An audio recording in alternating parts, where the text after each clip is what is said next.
Lucky that I didn't. But I have now, because now we're live. To our wonderful, amazing audience. Well, that's good. Yeah.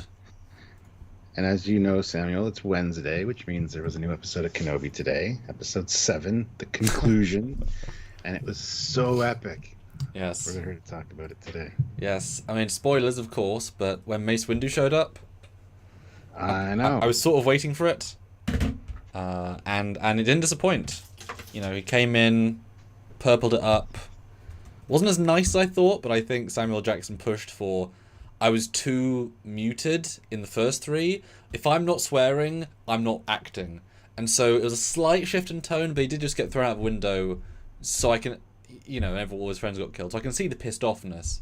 And it's good to see him back in the role. Didn't look aged a day as well. Don't know if it was de-aged or just cool. And that whole bad Mother Jabba was great. Was that they did that instead of, you know, MFer. And Tauntauns on a plane. It's a weird one, but, you know. Or Tauntauns on a speeder, I should say. There was Minox. Oh, yeah. They're effing Minox on this. Another effing plane. No, it's got to be another M word. What's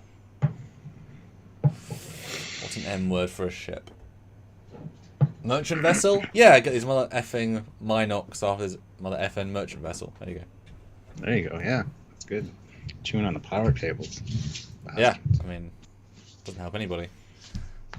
Although, are you telling the truth, Stuart? Because I really would have loved to have seen that. I am. It's a Canadian-only thing, I guess. Disney Plus just loves us and sent us another episode. Just for us. Yep. Excellent. I appreciate that. Lots of maple syrup and using the word A. Can I spoke a Scottish accent for my half, because, you know, he's although it's just his, you know, accent. But yes, what we're talking about today for realsies, Stuart, because that was a hell of a preamble. Just Kenobi season 1. It's finished now, so we're gonna just discuss all of it in all of its detail, and want to hear your thoughts on it. Yes, everybody. Yeah. We gave a break for everyone to sit down and finish watching it. We were almost at it last week. We decided no, that would be a bit too quick, so we gave time for everyone to jump in. And you know, it may or may not have been a cultural event, so hopefully people are going to jump in and let us know what they think. We'll debate all 6 episodes. We sort of held on to reviewing it until later, and now is the later. So I'm going to start sharing, and you talk to the wonderful people that are here to hear about Kenobi. Okay. We don't have many people in here yet, but hopefully you guys have all hit that like button. Please do if you haven't. Don't forget to super chat. Yep, I said that. We want to hear your thoughts on what you thought about this. Yes, maple syrup lightsaber. Yes, it's like a freezy or a popsicle lightsaber. Tastes like maple syrup. And they had like.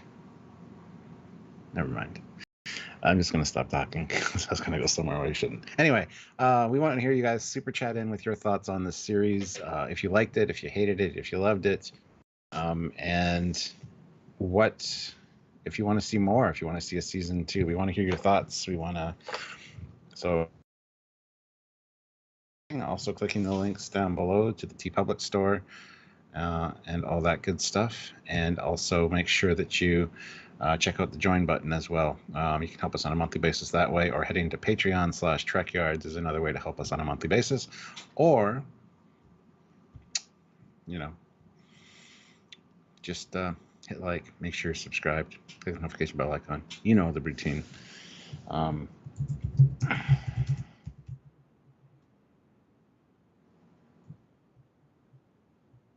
a poll here.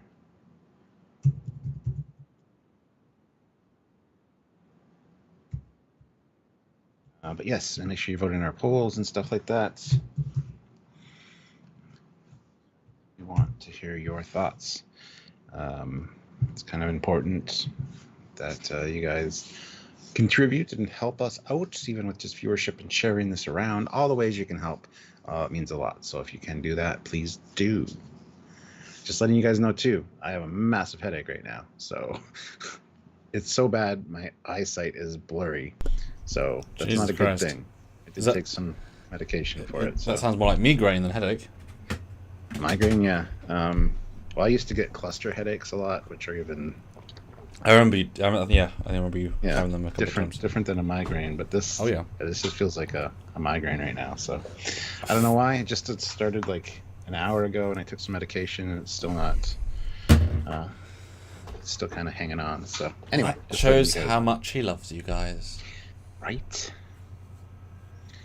Yes. Cody Michaels says not that big of a Star Wars guy anymore, but this last fight was one of my top favorite memories for sure, or moments for sure. Yes. Well, speaking of then, of the 3 Star Wars shows, Mandalorian, Boba Fett, and Kenobi, how would you rank them then in enjoyment? Not in quality, but in personal enjoyment. So a slightly different metric. It would probably be Mandalorian, then Kenobi, then Book of Boba Fett for enjoyment. Okay. Yeah, I did enjoy the idea. I did enjoy seeing Thanks, Holy Grail. Ewan McGregor back as Kenobi. So yeah, I really did like this one.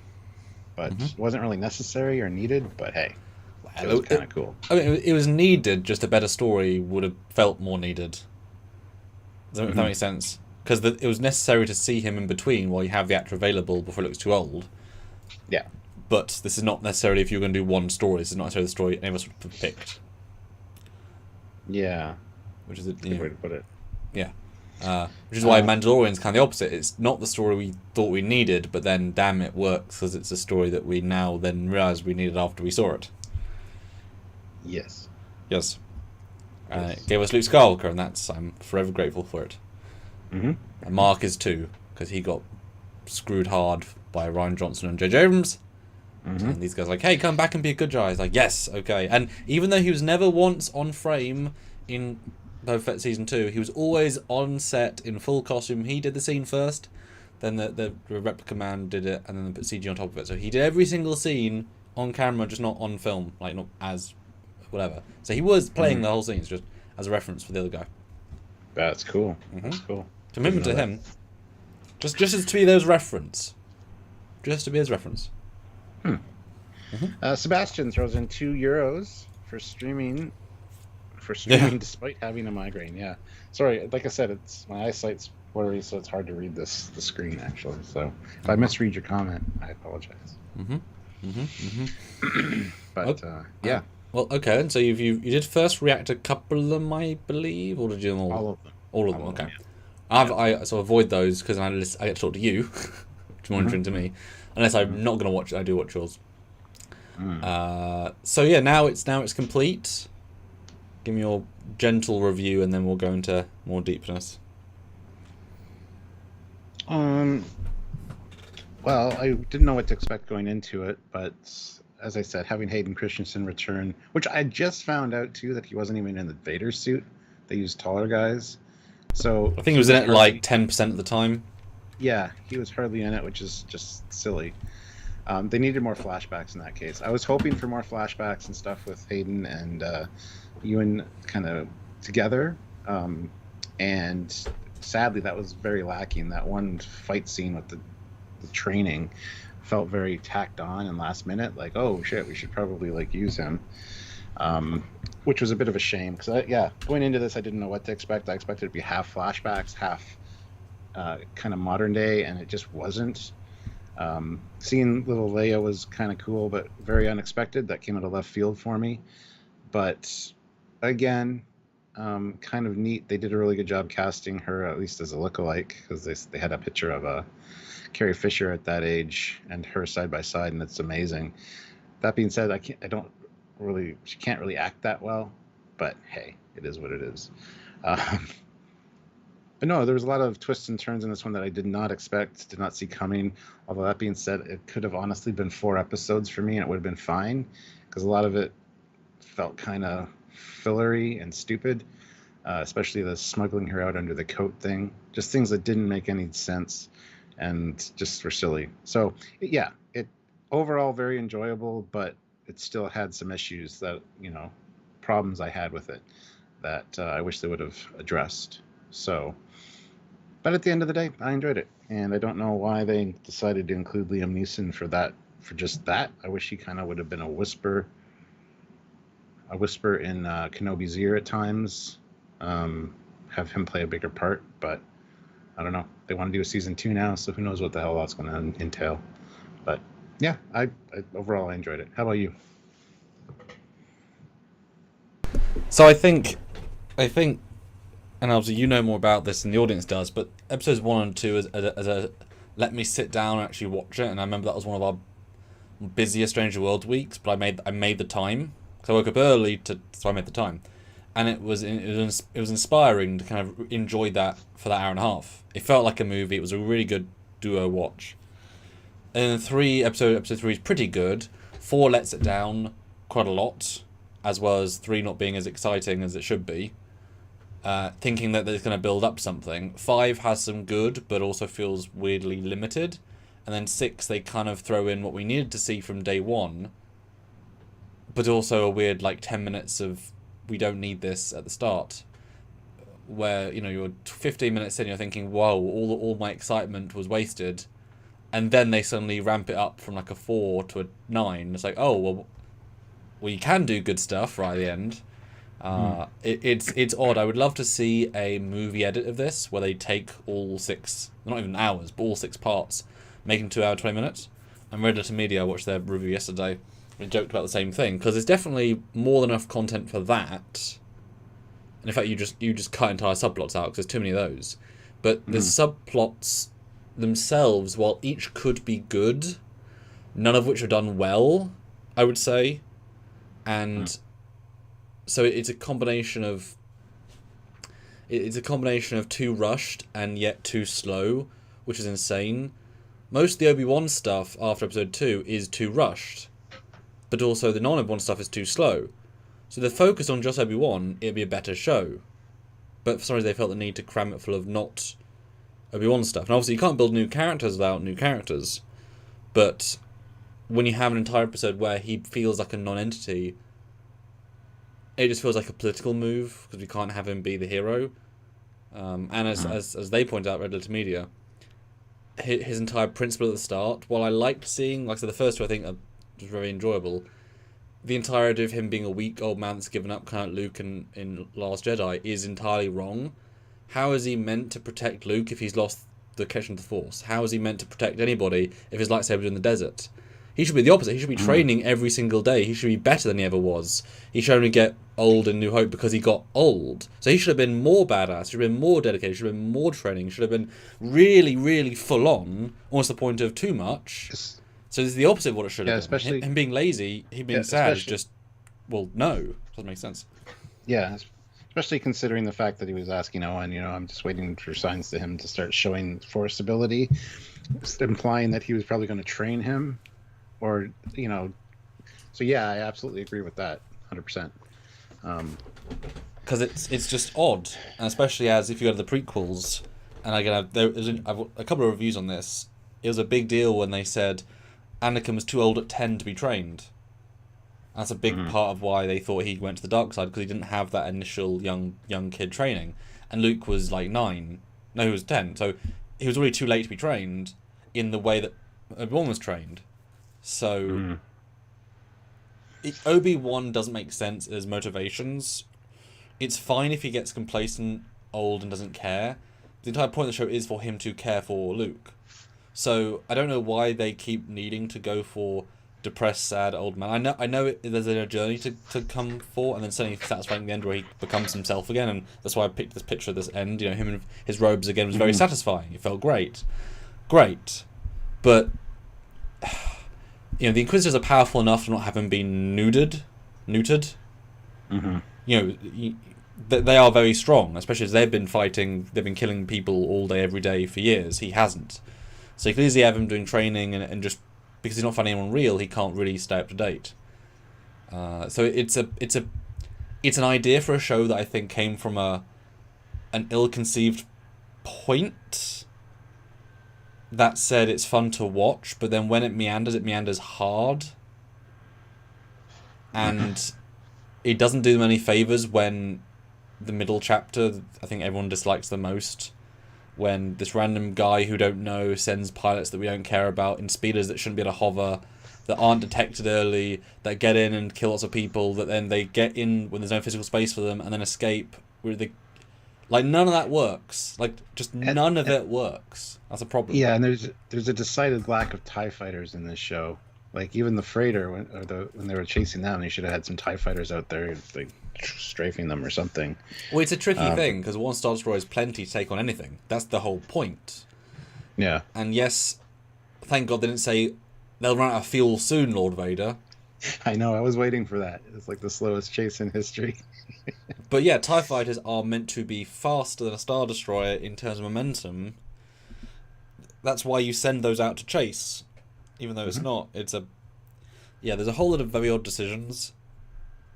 I mean, I'm sure Pandemic made a big part of this as well. Because it doesn't feel like a Pandemic show, so well done for them. But having to spend more money on less things, and more production time on less things, and stick to an LED wall, and there are odd limitations here. Yeah, I get so sick of hearing the Pandemic thing, though.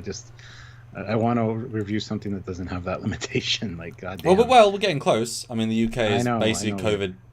I mean, there's no one anything anymore. So now it's. I mean, with Doctor Who, like, there's like 3 people wearing masks on set because they want to. It's not no longer any sort of recommendation. So it's basically back to normal now, which is great. Yeah. So season 2 would certainly be different. Yeah. Tangerine Star 26, 2 pounds. Riva Moses's were both very underserved, lackluster. Who's the second person? What? So it's the character name, then person's name. Oh, okay, yes. Underserved. I don't know. I liked Riva, actually. I just don't understand what's going to happen to her after this, and why when you stab somebody with a lightsaber do you not like give it a little swirl to like kill them, or like It's very easy. Pull it out, pull Or aim for their heart or their lung. That too. If you aim for the not kill bit, that's on you. Because most of it's a kill bit. It could have been deliberate in the second time for Vader to keep her alive, but you got to think the lightsaber is going to cauterize that wound, so you're not going to bleed out or anything. So if you don't have anything vital, you're going to survive. Yes. Chances are. So. Well, that's the joke. Every single person survived a lightsaber stab except Liam Neeson. Yeah, but didn't he get? Yeah, he just did get stabbed, didn't he? Yeah. He got cut. No, that's it. Yeah. Yeah. Everyone else survives it in every other show except him, who died the first time. And his was like right in the middle of the gut too. Yeah. Yeah. Yeah. Well, Joe Cronin show. Hey. $10. If I Thank you recognize. so much. Thank you Much for jumping in. appreciated. Just like Picard, these short series feel a little too long but too short to be a season. I like the show, but I'd like it better if they trimmed the fat. Kenobi did it better. Kenobi did it better than Picard, though. That's true. Yeah, I agree with all of that. Yeah, absolutely. Yeah. It's because in the olden days, you made a TV show to the best it can be. This kind of feels like they made it with certain things to hold it down. Like Picard. You know, it's weird. It feels like there's something lacking, or just bad people making bad decisions. And I'm kind of shocked that Dave Filoni and such weren't more involved, because they've made good TV, and great TV. Yeah. And there was Obi-Wan Kenobi was a huge part of the Clone Wars, which was done by Filoni. So yeah. Yeah. I mean, clearly they weren't involved in this, because it doesn't feel like them at all. It's very strange. And Reva's a funny one, because the first scene of this entire thing is a flashback to Reva without knowing it's Reva, and Order 66. And I assume from the fact that we went straight in that we would see flashbacks every single episode, and then you could absolutely have Reva's story directly tying with Anakin and the clones. So Reva's the only one to survive as a youngling. We see Anakin massacring Jedi in the Jedi Temple. Reva's maybe going through the temple, avoiding, Anakin. So you get those flashbacks, and you get to see the viciousness of 66, and her escape it with some level of, wow, this is what a move. So you respect her as a child for being talented, or even the opposite. At the end of the escaping, like the last episode, have her be picked by Anakin to survive or something. Like, make a very distinct choice, make it really powerful, have those flashbacks through all. And then you can maybe start with a flashback of Reva, and you end always with an Anakin Obi-Wan flashback. So you kind of have the two sides. You see Vader's flashback and Anakin's flashback, but it's shocking especially if they didn't even really de-age Hayden. They could have done lots of flashbacks, and with the digital wall thing, they could easily have been a Joe Temple every single week. You know, this was their one chance to sort of retcon all the prequels with new stories, and new moments, and new cool things. It's shocking to me they didn't, especially if you know, as an excuse to see the scale of not just, you know, yellow Tatooine, grey Imperial base, at night planet, like very, very bland colour profiles. If you suddenly cut to Jedi Temple and there's, you know, Obi Wan and Anakin walking, and that's a big bright open scene, and they're just talking about an adventure, or they're on a planet like Dathomir, or they're just in a forest, and like something really out of context, and it's really, really fresh and invigorating, and you get to sort of show them as brothers, which they had so little time for. And in theory, because it's a six piece thing, if they'd done 10 minutes, which is a lot, of flashbacks each episode of them together in the past, not fighting but just being, that would almost be Arrow, their season 1. Boom, 100%, exactly. That would almost be their entire amount of screen time in the prequels.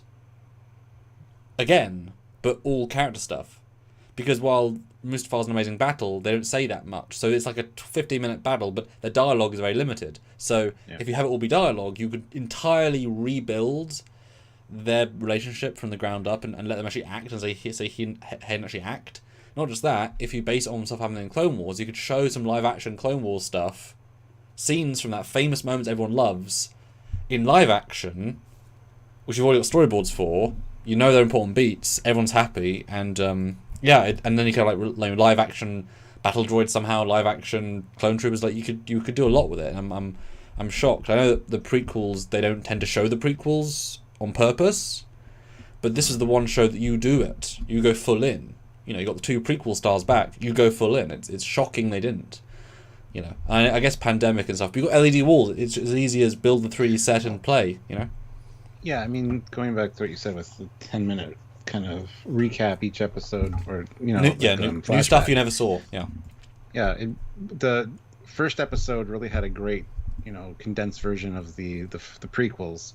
It'd be cool if they showed like before each episode kind of a scene or two from the prequels. That'd be easy.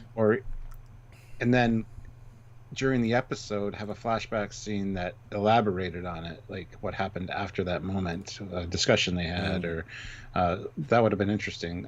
But then you'd have to match them up to look the same, which they had a hard time doing with just the lightsaber training, because I mean, Hayden started out looking young in that scene, and then by the end they just forgot about the aging, I guess, because he looked older.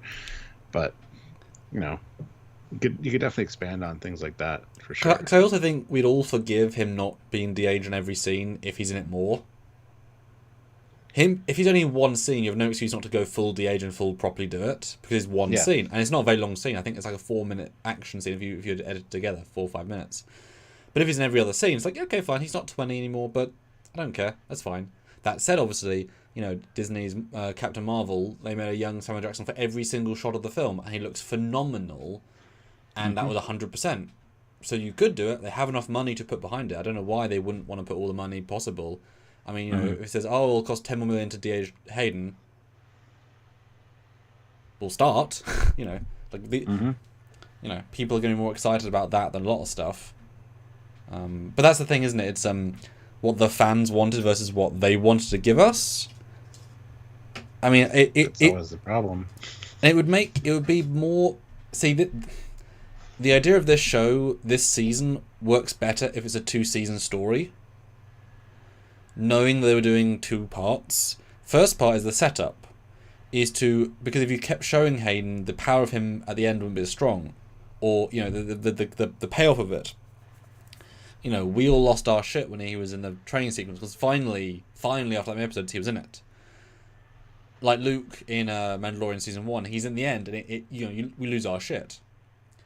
And he's a lot in season 2, and it's amazing. So if and when season 2 happens, I mean, clearly there's the reaction of fucking include more flashbacks, you idiots.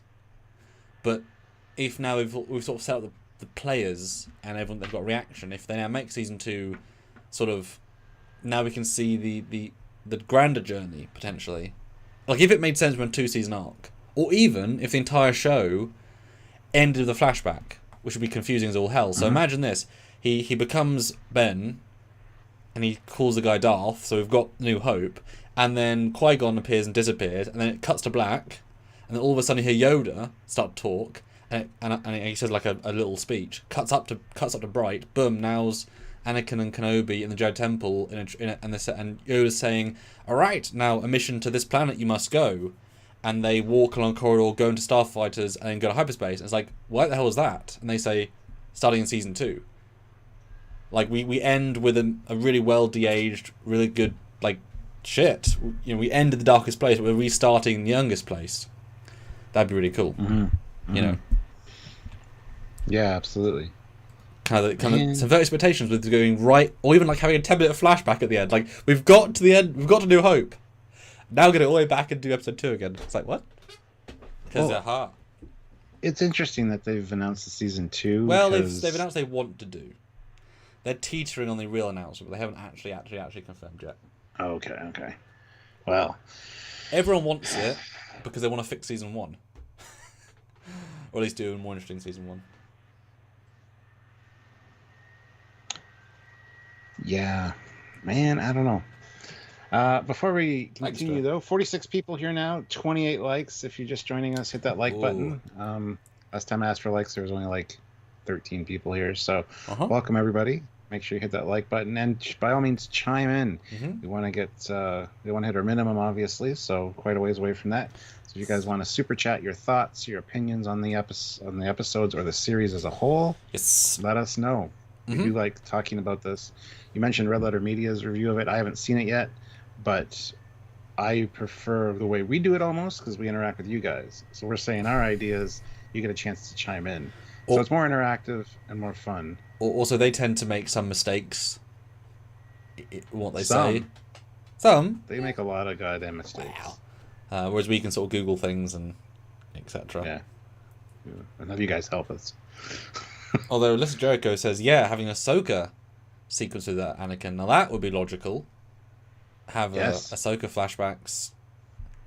I mean, I would have made a third of the show flashbacks, honestly. A full third. And that's one instance I wouldn't mind flashbacks, honestly. So yes, I agree that you should have been in charge of this one.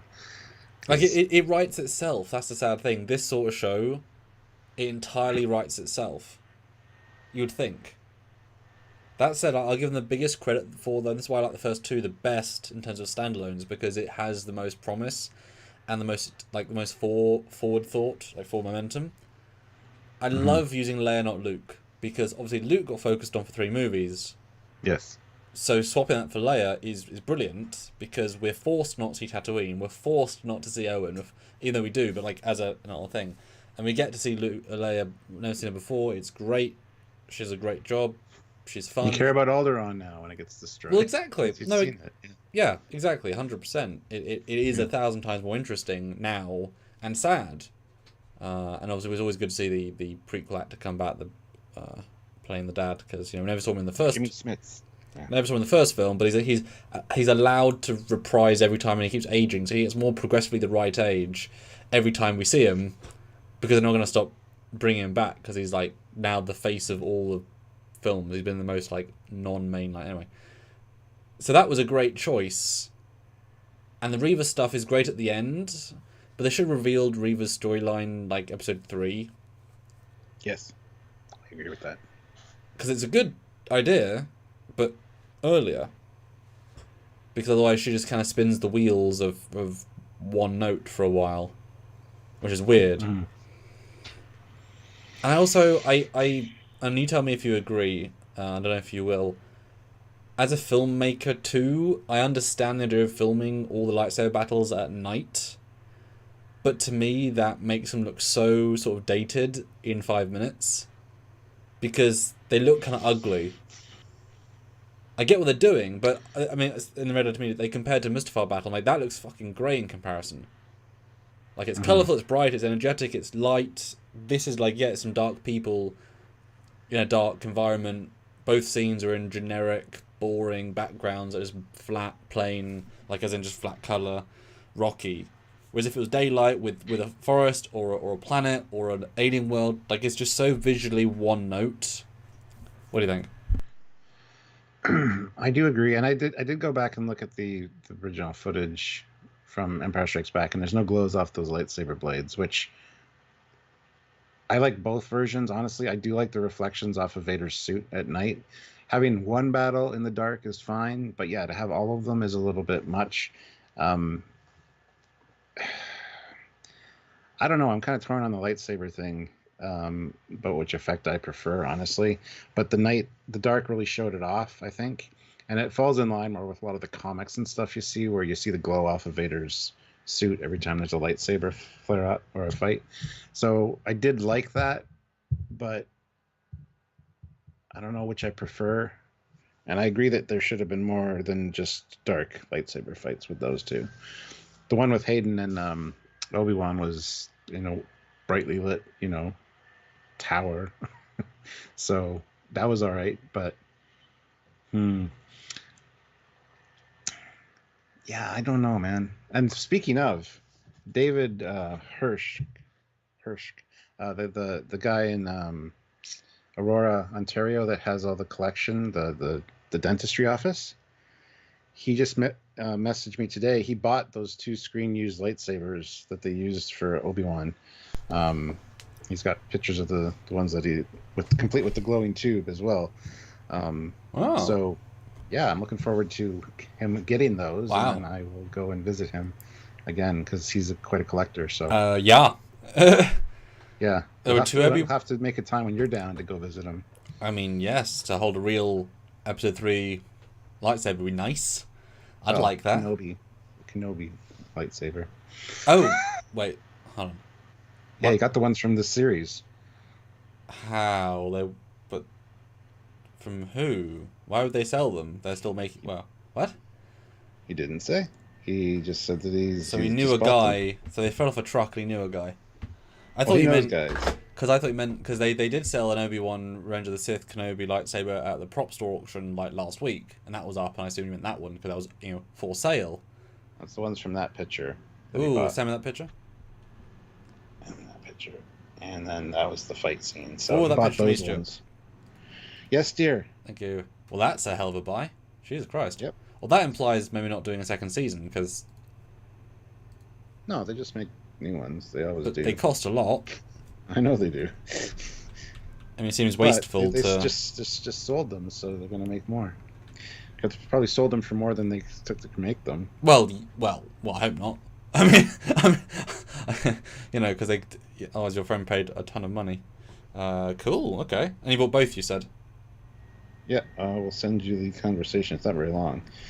So you're saying we could literally touch tips with Canon lightsabers? Oh my god. What the hell? No. I'm not saying that at all. And that's almost worth just flying to Canon just to do that. And because they're obviously designed to fight with. These are the hero blades. So these are full stunt blades, but working. So you could do a fan film with the real two hero blades. Sure. Assuming that he'd let you use them. I don't know if he would. Well, but again, if they're designed to be fought, you can never fight with them as strong as the... Wow. Yeah. So anyway, nice little segue there. That- But yeah, Damn.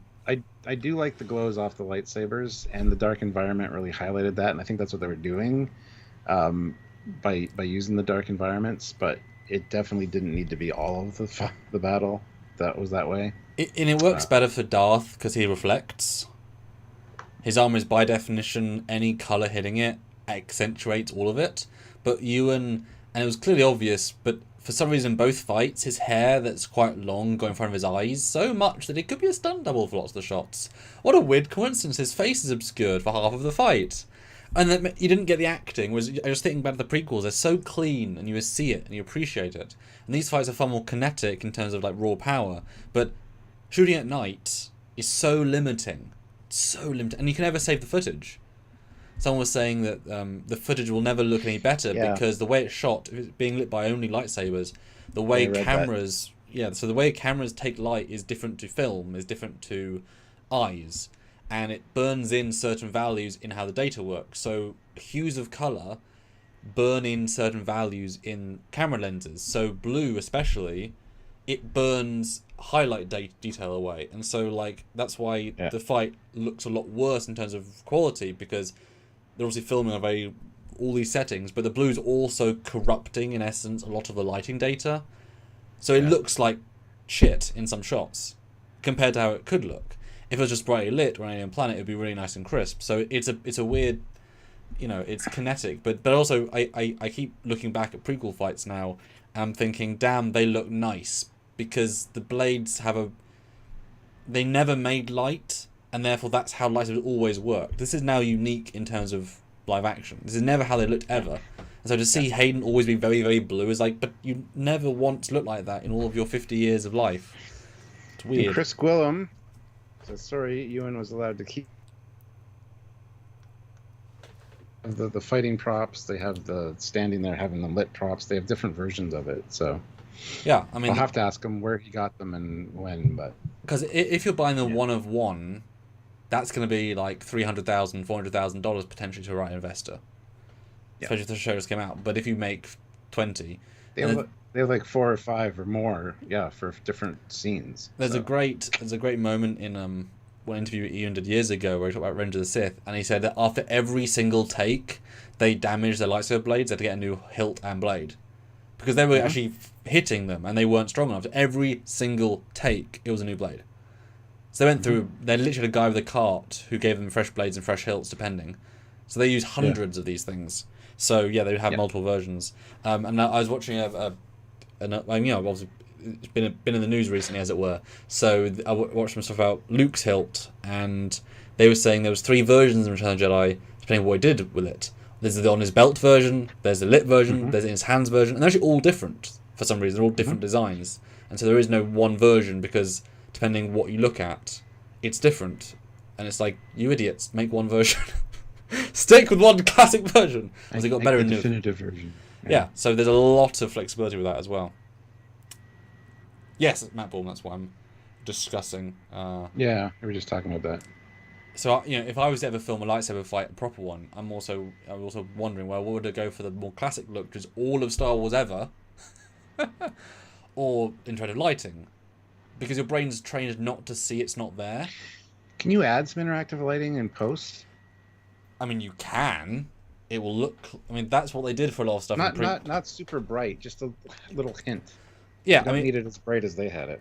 Yeah, I mean, certainly you could, but sure, especially the more high-end cameras, the more data you can use. But it would always look like what it is, and you got to track it on and such. Like, for example, so when you film something, one thing to always note is how the gleam reflects off a surface. The specular is what we call it. You can see little, this little shine here, right? That's bright. Now, if I put something in front of it, it gets less bright, right? So if a real thing was in front of it, it would do that. But if I was doing it digitally, that bright would just be a duller shade of white, because you can't make that less bright. And so for things like that, it will always look fake, because you're not changing the light values. So, but they did that a lot for the prequels. They did it for moments, whether it's with right into the face, they have to be lit, obviously, so they did do it. But for the most part, they didn't. Which is why there's 2 scenes in particular that stand out, because they're fully CG, and that therefore stuff works that doesn't work normally. It's the clone shootout in the fog in the second film. It's 100% CG. So for the first time, blasters emit light. They never did before. And the second shot is Yoda. His lightsaber interacts with himself, because he's a CG lightsaber, a CG man. Cool. All right, 46 votes on our poll. Do you like the Kenobi series, yes or no? Yes, leading by 85%. Do you want to put up a new poll? I do. In this poll? Yes, indeed. And I knew you'd want to do a poll, but I beat you to it while you were sharing. Yes. I noticed that. So yes, Chris, we will do a new poll. Sometimes you have to paint out highlights that don't work with the lighting change. Yeah. I don't envy any special effects guys, gotta say that. But I appreciate them. So no, I gotta go watch the Red Letter Media. I saw it last night. I just didn't have time to watch it, because it's like almost an hour long, I think. But I think it's at 53 minutes or something. Yeah, I love this. I love the first 1 minute. They make a very good not joke, but it's dig on themselves, which I quite like. So, yeah. Cool. Guys, we haven't done a super chat in quite a while, so if anybody wants to super chat in your thoughts, anything you want us to talk about or discuss about the series in particular, we really want to hear your thoughts. We do read them all on the air. That's why we're here. Talk about them. Discuss, debate, and talk. This is your time to be in the limelight and have your name said and your question answered or your discussion topic talked about. So feel free to super chat. We do need to hit some kind of minimum. We're not anywhere near it right now. So if you guys can, please do. 49 of you here, 39 likes. Let's hit the like button if you haven't. Let's get up to 50 likes. And don't forget to check that join button as well. I wouldn't mind a new member for a Star Wars live. I don't think I had a member join during a Star Wars live, so you could be our first. Click that join button and see what the options are. Just like with Orville, we do want to do more of these. Yes, absolutely. But if no one cares, then we can't. Obviously. You know. Yep. But we enjoy them, and you know, people like Kenobi, etc. So okay, well let's jump, because I want to talk about them specifically, because each episode is different. So episode 1, and I will skim through it now so I can remind myself, and if you've still got the stuff, you can also skim. Hold on. Just 1 second. Matt, if you're able to, can you translate Maestro Gold's Cyrillic for us? Just send us the translation so we don't have to worry about doing it. So the first episode of Obi WAN, to remind everybody, starts with a flashback. Well, it starts with an epic. I joked to my dad. Starts with the most expensive Last Time On ever created. Yes. 3 feature films, and it's very good actually. They did a very, very good job, and it just makes prequels look even better, which is sad. Because okay, so it starts with a flashback in the same training room we see later, and the first ever live action clone troopers. Reva and people live while the master dies. Then it cuts to Tatooine, and then the Inquisitors come in, make some trouble, have a scene in a cantina where they find a Jedi who manages to escape because a bit of fencing is in the way, and therefore no one can chase him for some reason. Then we find what do you call it, a sand whale, and Obi-Wan is working as a get meat from sand whale. He's a butcher, yeah. He spends a lot of his day travelling back and forth. His hut is not a hut, it's a cave. He makes Rey style food with a little, water in the thing. He is sad. He talks to a Jawa who steals his stuff and sells it to him. It's pretty hilarious. He stalks Luke for a bit, tries to give him a thing. The Jedi man says hi, please help me, and everyone's like, fuck right off, please. And then he gets killed. Cut to Alderaan, we see everything. We get a sense of Leia. She's a rebel. She has a robot. We see the exact same thing from Obi-Wan again. We see Owen being a bit pissy, but of course he is. Almost get killed by Inquisitor Reva. And then Leia messes with her cousins and kind of is too smart for her own good. And then gets kidnapped in a very scene. And Obi-Wan gets not convinced to go rescue her. So instead Bail has to go get him to do it, gets lightsabers. He travels off-world because Reva knows that Obi-Wan will come after Leia because Leia is Bail's daughter, and Bail knew Obi-Wan. And it ends with him visibly walking with a lightsaber while wearing Jedi robes into a shuttle. Subtle, man, subtle. And that ends episode 1. What do you think of episode 1 then? That episode 1 was good. Like I said, seeing Leia and Alderaan was a big surprise, which was a nice surprise. But I didn't quite know where they were going to go with that. But like I said, going into the series, I didn't know what to expect. So, always good to have another droid. Although Lola is not that impressive. Well, they can't reinvent the wheel 10, 20, 30 times in a row. It's true. And yet they do pretty well most times. I wish it was BD1 though, from Jedi Fallen Order, because I love that droid. But anyway. Yeah, I don't know. I think one of the best parts for me in that one was when the other Jedi comes and says, "Hey, Obi-Wan, what's up?" I'm not Obi-Wan. I promise. Just go hide your lightsaber in the desert, and and then he gets killed. Actually, he's hanging later in town. Yep. Yeah, yeah. I don't know. I thought episode 1 was good. It was a good introduction for sure. How about you? No, I thought the first one was one of the strongest ones because it sets everything up quite well. The fact, it's heartbreaking to see Obi-Wan choose not everything he stands for. That's how Mm-hmm. broken he is. He's actively choosing not to help in every situation. That's really, really hard to see. He's a sad man who has nothing to live for except Luke, which isn't played properly. And Owen's just being bitchy because he is Owen from the first film. That's the only reason he's played as he is. Yeah. Reva's fine. The Inquisitors are good. I think the scene in the hut is really good. Jedi hunt themselves because they can't help but help. And the fact that this guy would have been the one that got killed would have been a youngling as well at the time because he's not old. He's clearly in his 20s. That's really sad. He survived. He lived. He's escaped all this time. He's trying to help people. Clearly, is upsetting for him. But I do wish you got a sense the bad action beats straight away because the way he escapes Inquisitors is ridiculous. Because they should be running after him. There should be a chase over the rooftops. They won't let him go for anything. Like, they're better Force users. They all are. I don't know why there's not, so that was itself a bad sign. But you think, okay, low budget, fine. And then the Leia chase is very bad as well. And that's just... Oh, that's an awful chase. So, straight away, the two action scenes are pretty badly done. And it's hard to make Leia, run away in a forest, but it should have been in her house. It should have been... Red Letter did say there should have been a massacre at the Bale's house, and that's how they kidnap her. Just by gunning through their staff, and she hides in a room and goes to the vents, and it's far more believable than just she with her 2-foot legs outruns 6-foot mercenaries who've been doing this for 20 years. I mean, jump up on a log and see them try to pretend to stumble and have difficulty getting over things. It was a bad scene. When one of my steps is her running for a second, mine running for a second is her running for 10 seconds. I can outrun, and I'm a fast guy anyway. But speed is very determined by your stature.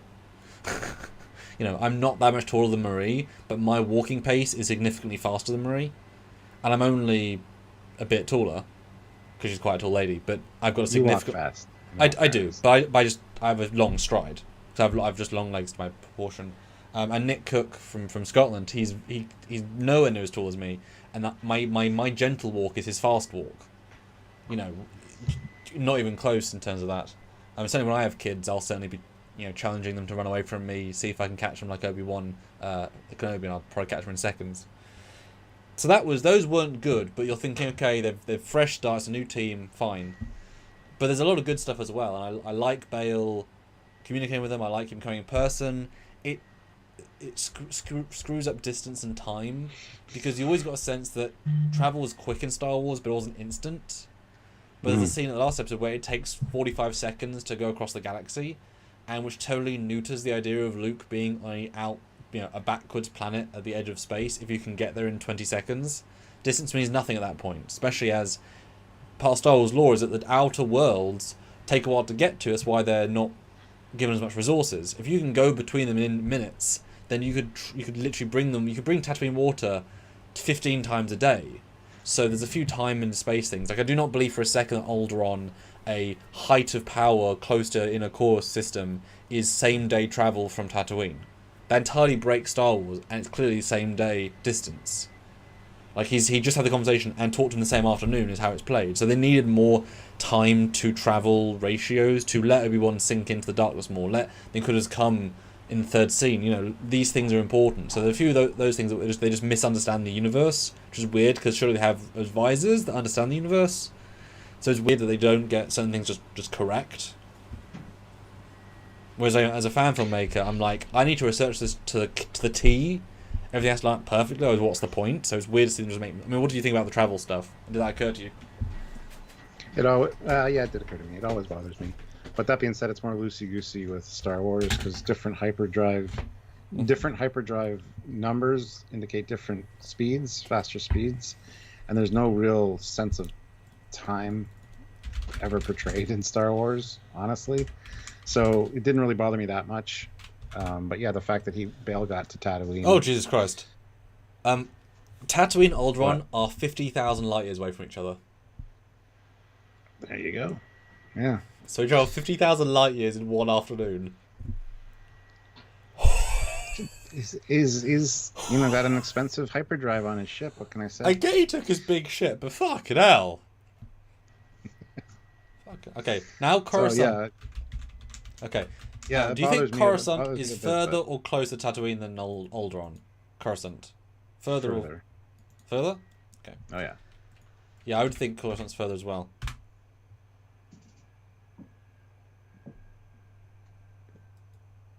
Okay.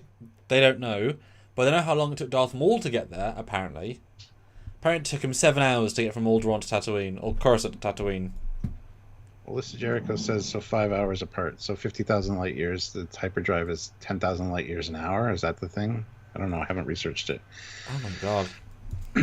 Depending on the hyperdrive, whichever number you have. Because I know the smaller ones aren't as fast, but... But if we take Rian Johnson and all of the trilogy films as canon, which obviously you have to, you could hyperspace hop. So it takes 1 second to get to another planet.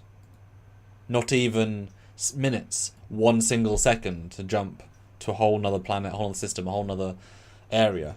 God, that's insane. Well, at least it makes more sense in Star Wars than it does in Star Trek. Star Trek has definite speeds and definite distances. Well, it makes sense because it doesn't make sense. There is no rule stead. But it's kind of like, well, is the war even impressive if you can just travel between systems instantly? Getting reinforcements to a planet takes 30 minutes. 10 minutes, 4 minutes. Oof. It's all on availability. What's available for reinforcements in that case? Yeah, that's crazy. But yeah, let's move on to episode 2. What the hell is episode 2 now? But I definitely enjoyed episode 2. One of the best because I like just the pacing. Well, that Urn being slow. Episode 2. Oh yeah, that was the planet. Episode 2. Obi-Wan arrives at planet. He is in totally Jedi robes. You get awesome cameo with Mandalorian, with Tamara, Clone Man. You get fake Jedi who is helping, but for money. You get rescuing Leia from drug people because that's where you got them stored. Obi-Wan drugging them to escape. Mm-hmm. And then she not believing he's Jedi. The different Inquisitors bicker amongst themselves about catching him or not. And about how Reva sort of put the plan in motion and they're pissed, etc. But she wants to be the number one. T-Rex cameo from Jurassic Park shooting at him.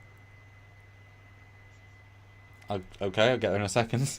But Leia makes him sort of take his hood down at one point and runs through without a hood, which is obscene. Then you get a sort of low speed chase on the rooftops, and then Reva's a fast speed parkour which takes twice as long apparently. And then he finally uses the Force again. Kamal Nanjiani stalls Reva, who gets the information out anyway. She tracks him to a storage unit, tells him about Anakin, which he didn't know. They escape planet. For some reason she doesn't grab the ship, just lets it go for some reason. Doesn't throw a lightsaber either for some reason. And Grand Inquisitor gets stabbed but not killed. She doesn't bother decapitating him or even checking he's dead. Doesn't even check at all. And we end with Anakin being pissed in a murky cloud. Thoughts? Didn't mind that one either. Felt very much like playing Cyberpunk though. The cityscape definitely feels like Cyberpunk. I was really annoyed with the whole "you're not a Jedi" thing. I would just say just levitate her up just an inch, just to show her, just to shut her the fuck up. But then the fact that he has such a hard time like grabbing her because he hasn't used the Force. Okay. I did love the clone trooper appearance. I just wish that would have been used a little bit better, especially after the APB on him got put out and everybody saw his face. It'd be cool if the guy just dumps all the coins and throws the helmet on, and you don't even need to see him again. It just reactivated as whatever. The parkour. That's the other thing. When she's running away from him, I would just use the Force and like slow her down or like hold her in place. Like she doesn't believe you're a Jedi. So you're not helping the matter by not using the Force at all. Yeah, she was saying like fly me, but you don't have to do that necessarily. Just anyway, and everybody had such a bad shot. It was a bad shot on that rooftop, but that bothered me too. The fact that he got down to the ground level so fast, like he just stopped her from falling, had her float. She slowly landed. People are there like, oh my god, that's amazing! And all of a sudden, next thing he's coming around the corner. Nobody comes up to see her, ask her what's going on, anything like that. Silliness. The con man dealing with Riva, he should probably have been killed by Riva if we're being realistic. But no, pretty fun episode, and I did like the con man. I did like that bit with the magnets and stuff as well. So I feel like when somebody in Star Wars invents an accurate blaster, they'll make trillions. You know? Like when it actually hits its target. Because Took me a second. Like, am I talking props or no? One that actually hits. Yeah, because every single one just has a huge firing arc, even at medium distance. Like, make an affordable, accurate blaster, and boy, it'll change the galaxy. And maybe, just maybe, you research the E11 blaster for Stormtroopers and refine it over years. Because if they have good guns, they can kill people quicker and easier. And you'll have your Empire longer. Rather than give them old stock. Only Imperial Stormtroopers are so precise.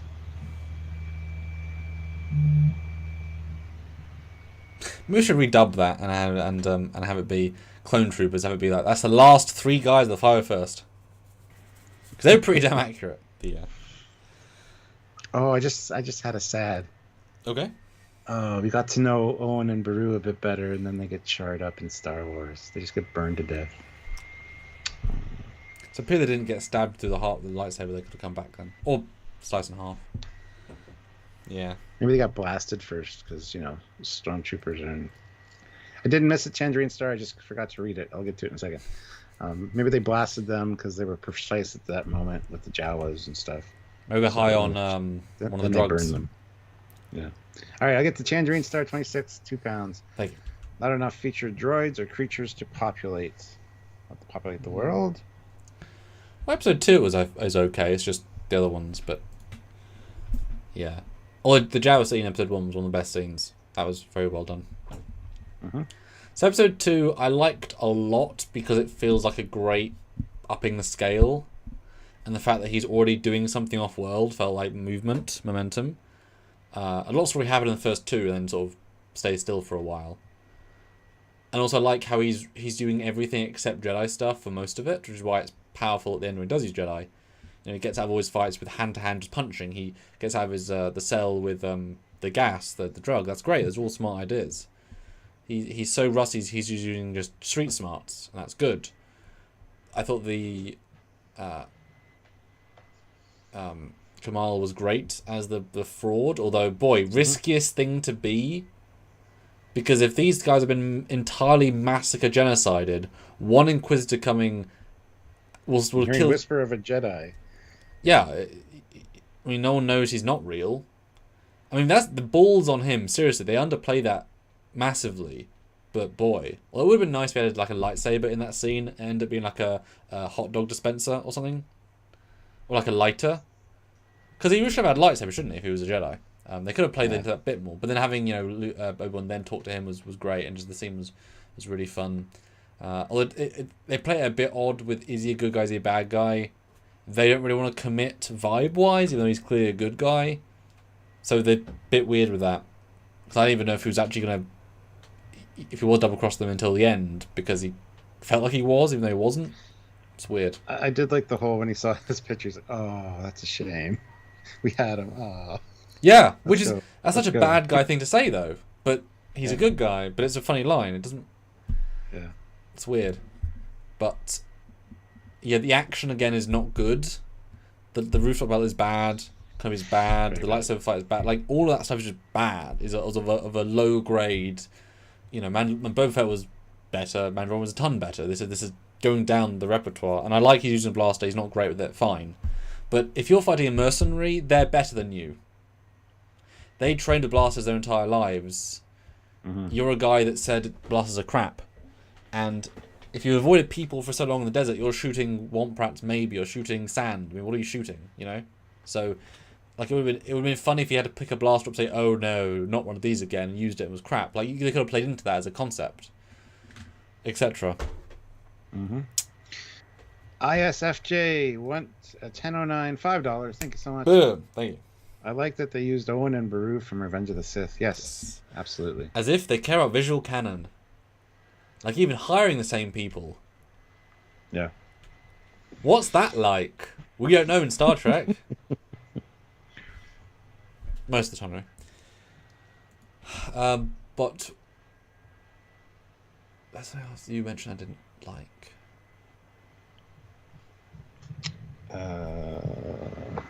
The T-Rex cameo. Oh yeah, the clone trooper. Like, it's the most ingenious cameo, but yeah, as soon as he sees that a Jedi's on the loose, his training should have kicked in. Should put the helmet on and him be the main adversary in the scene, because that's really powerful, especially if there's more than one of them and one's a Jedi, a clone he fought with, because whatever they are literally bred with an inbuilt need to kill them at a certain point. So that would be super cool. You've got him on set, you've got him in the paycheck, put the helmet on, he's now a voiceover artist, you've got him, have a, last of the clones try to shoot him, and everyone's like, I don't want to kill you, clone trooper. Yes, Kenobi, you're meant to die 30 years ago. I killed 10 Jedi. Like, that was the obvious thing. It was such a ballsy move to put a coin in that helmet. Because if he served under you, if he was one of the squad, you were in the Clone Wars, man. You knew a lot of clone troopers, and they followed you into battle. And not just that, do you not think they know the most famous generals?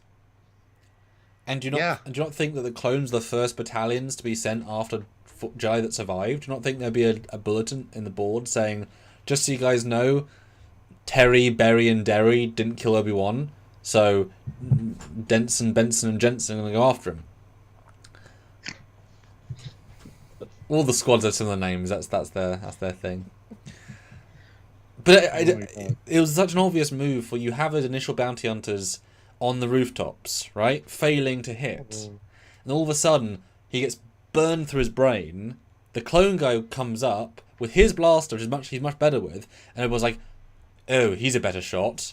And then he takes cover, and now a proper adversity. And then he has to his lightsaber out, or something of the ilk, where he can't take on the clone. He's too good. I mean, I guess he's old at this point, but it was obvious. Or to have him yell at him from a distance. Like, that was their chance to have a huge moment. John McWhat, or if he's broken through his conditioning, it would have been cool if he had called him General. Just said, as he was walking away, just say, thank you, General. Yeah, the exact opposite scene. Have him be the guy that rescues him. Have one of the last clones and him sacrifice himself. Because, I never quite believed in the Jedi Purge. I didn't quite buy that massacre that I was forced to do. It would have been good at the end when she was running after the ship. He could have been running up behind her as a distraction. She turned around so that gives the ship a chance to get away. Because she goes right up to the ship. She could have put her lightsaber in it. She could have used the Force. Yeah, that would have been great. Massacred by her. I mean, the only thing I'll say about that now... And then I was saying to see her get... Cool, too. Sorry, say that again? And then as the ship's flying away, you see him get cut down by her. It's like, oh, man, now I feel for the guy. Yeah, he was the obvious cameo guest star of that week, since every episode kind of had a guest star. Either it was Darth Vader, Hayden as Anakin. Like, everyone had one. That would have been the obvious one to have him be a huge part. And have him be a friend.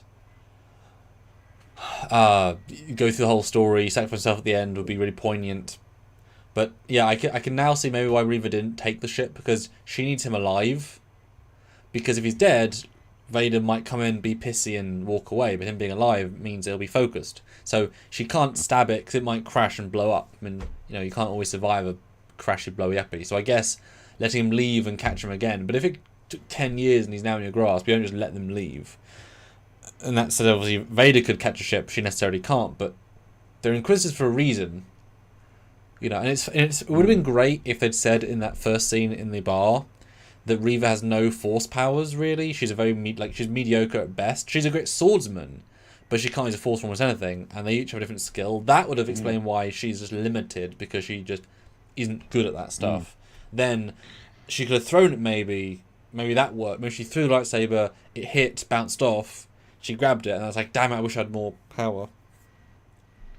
But Samuel, we have a Star Wars celebrity joining us. General Grievous. General Grievous. With $5. Says it was the 501st Trooper under Anakin Skywalker, so they were under Skywalker's command. But Obi-Wan hung out with Skywalker so often they would know him, unless the Trooper left and didn't want anything to do with the war. I mean, yeah, that's the problem. There's so much I could have done with that. Or have the clone go out gunning at Reva to buy Kenobi time to escape. Yes, absolutely. Yeah. And as I said in the chat, it's, if there's a Jedi literally working one street away, a Jedi, and there's a clone trooper begging one street away, do you not think he would hear, notice, and try and kill? Or can you imagine if that clone was so old and stupid and senile, because that's they age quicker. Like, he believes the guy's a Jedi and works for the Jedi, and he's like, you know, Rex, he's not actually a Jedi. What? I must be getting old. Yes, you are. Yeah. It just, and you can even tell it was like a filmed on the set of Boba, like how it was, they didn't interact. It was just, he's on the ground, moving on. Like, it was very filmed out of context. But yeah, that... The Darth Eddie says there's a blue 501st clone in the Bad Batch named Hauser, who's arrested and likely drummed out of the Imperial military for refusing to execute clones who didn't follow orders. Wish the clone was him. Yes, absolutely. Or even he wasn't in his armor, because you'd think that people would also not like clones and he'd get, killed just for being a clone. They also massacred people. So we see, like, he's the guy on the radio. Like, is that a familiar voice? But he's trying to hide his voice. And then when he meets the guy at maybe even it makes sense, wouldn't it? If he met the clone at the depot at the end, he lets him say, General Kenobi? Oh, you're a clone. Oh, I left the Empire and I'm here to help. And like boom, oh my god, there's Tamora, and there's a scene, and then then it makes sense. He then hides against Reva, or Reva says, oh, you're a clone, you work for me, and then he double crosses her, whatever. But him being not in armor, just as a civilian, because he's trying to blend in better, that would be perfect. That'd be really, really strong, and you wouldn't have to do. And then it kind of like, he's not a real Jedi. He feels responsible for all the Jedi being killed. That he's working for a guy pretending to be a Jedi, but still helping people. Yeah. And maybe like every 10% of his fee goes towards like the clone rehabilitation fund. That's his donation to the. Just have his face covered with a cloak or something, and he's like talking. Donation to the. Just have his face covered with a cloak or something, and he's like talking to Obi-Wan, like best get on the transport. And he's kind of disguising his voice. Yeah. And Kenobi kind of hesitates for a second, gets on the transport. And do I know you? Fly away. You see his face turn. Ooh. And you see who he is, and it's like, okay, all right. Oh. Yeah. That'd have been great. Lots of potential. Damn it. Yeah, see, this is things that I wouldn't have thought would bring back a clone, but it's such a big thing you could have done. Gosh. Right, but I've got to be back in 1 second, Stuart. Yeah. Okay.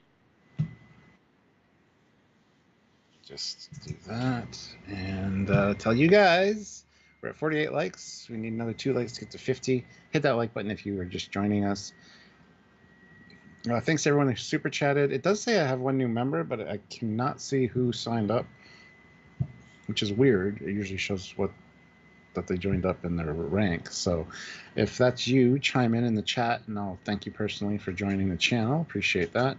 But yeah, special thanks to everyone who super chatted. And if you can super chat with your thoughts, ideas, comments, suggestions, anything you'd like us to discuss about this series or this season, by all means do so. We do need to get at the very least, another $70 to hit half of our minimum.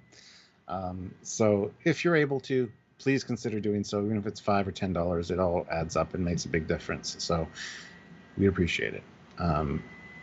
But yeah, and sorry, Chandrine Star 26. I did see your super chat come in, and then we started talking, and I completely missed it. But I did get to it eventually, so I promise not to do that again. Anyway, I still have a massive headache, just for the record. So yeah, that was episode 2, which is just called part 2. So we're coming up on part 3, and I want to hear your thoughts on it. I think part 3 and part 4 have some problems. I think there were more filler episodes because this was originally based on, it was going to be a movie, which they then stretched out into this 6-part miniseries. So there's a few problems with the next few episodes, but overall not too bad. Like I said, I really enjoyed the entirety of the season, but there are little niggles here and there that I wish they would have addressed, both visually and just storytelling wise. So yeah, if you have any issues like that, please super chat them. We do want to discuss what you guys want to talk about. Like I said, we do read them all on the air, so it's your chance at fame. Have your name said on the air if you care about that kind of thing. But it does help out the channel, and we really want to do more we'd love to do more Star Wars content and stuff, but if it doesn't generate the viewership or the revenue that we need, then it's something we can't do very often. And like, we do love Star Wars. So, and Orville, everybody that comes in for the Orville, they really make it worth our while. They really step up and contribute. So if you guys are willing to, we'd appreciate it 100%. So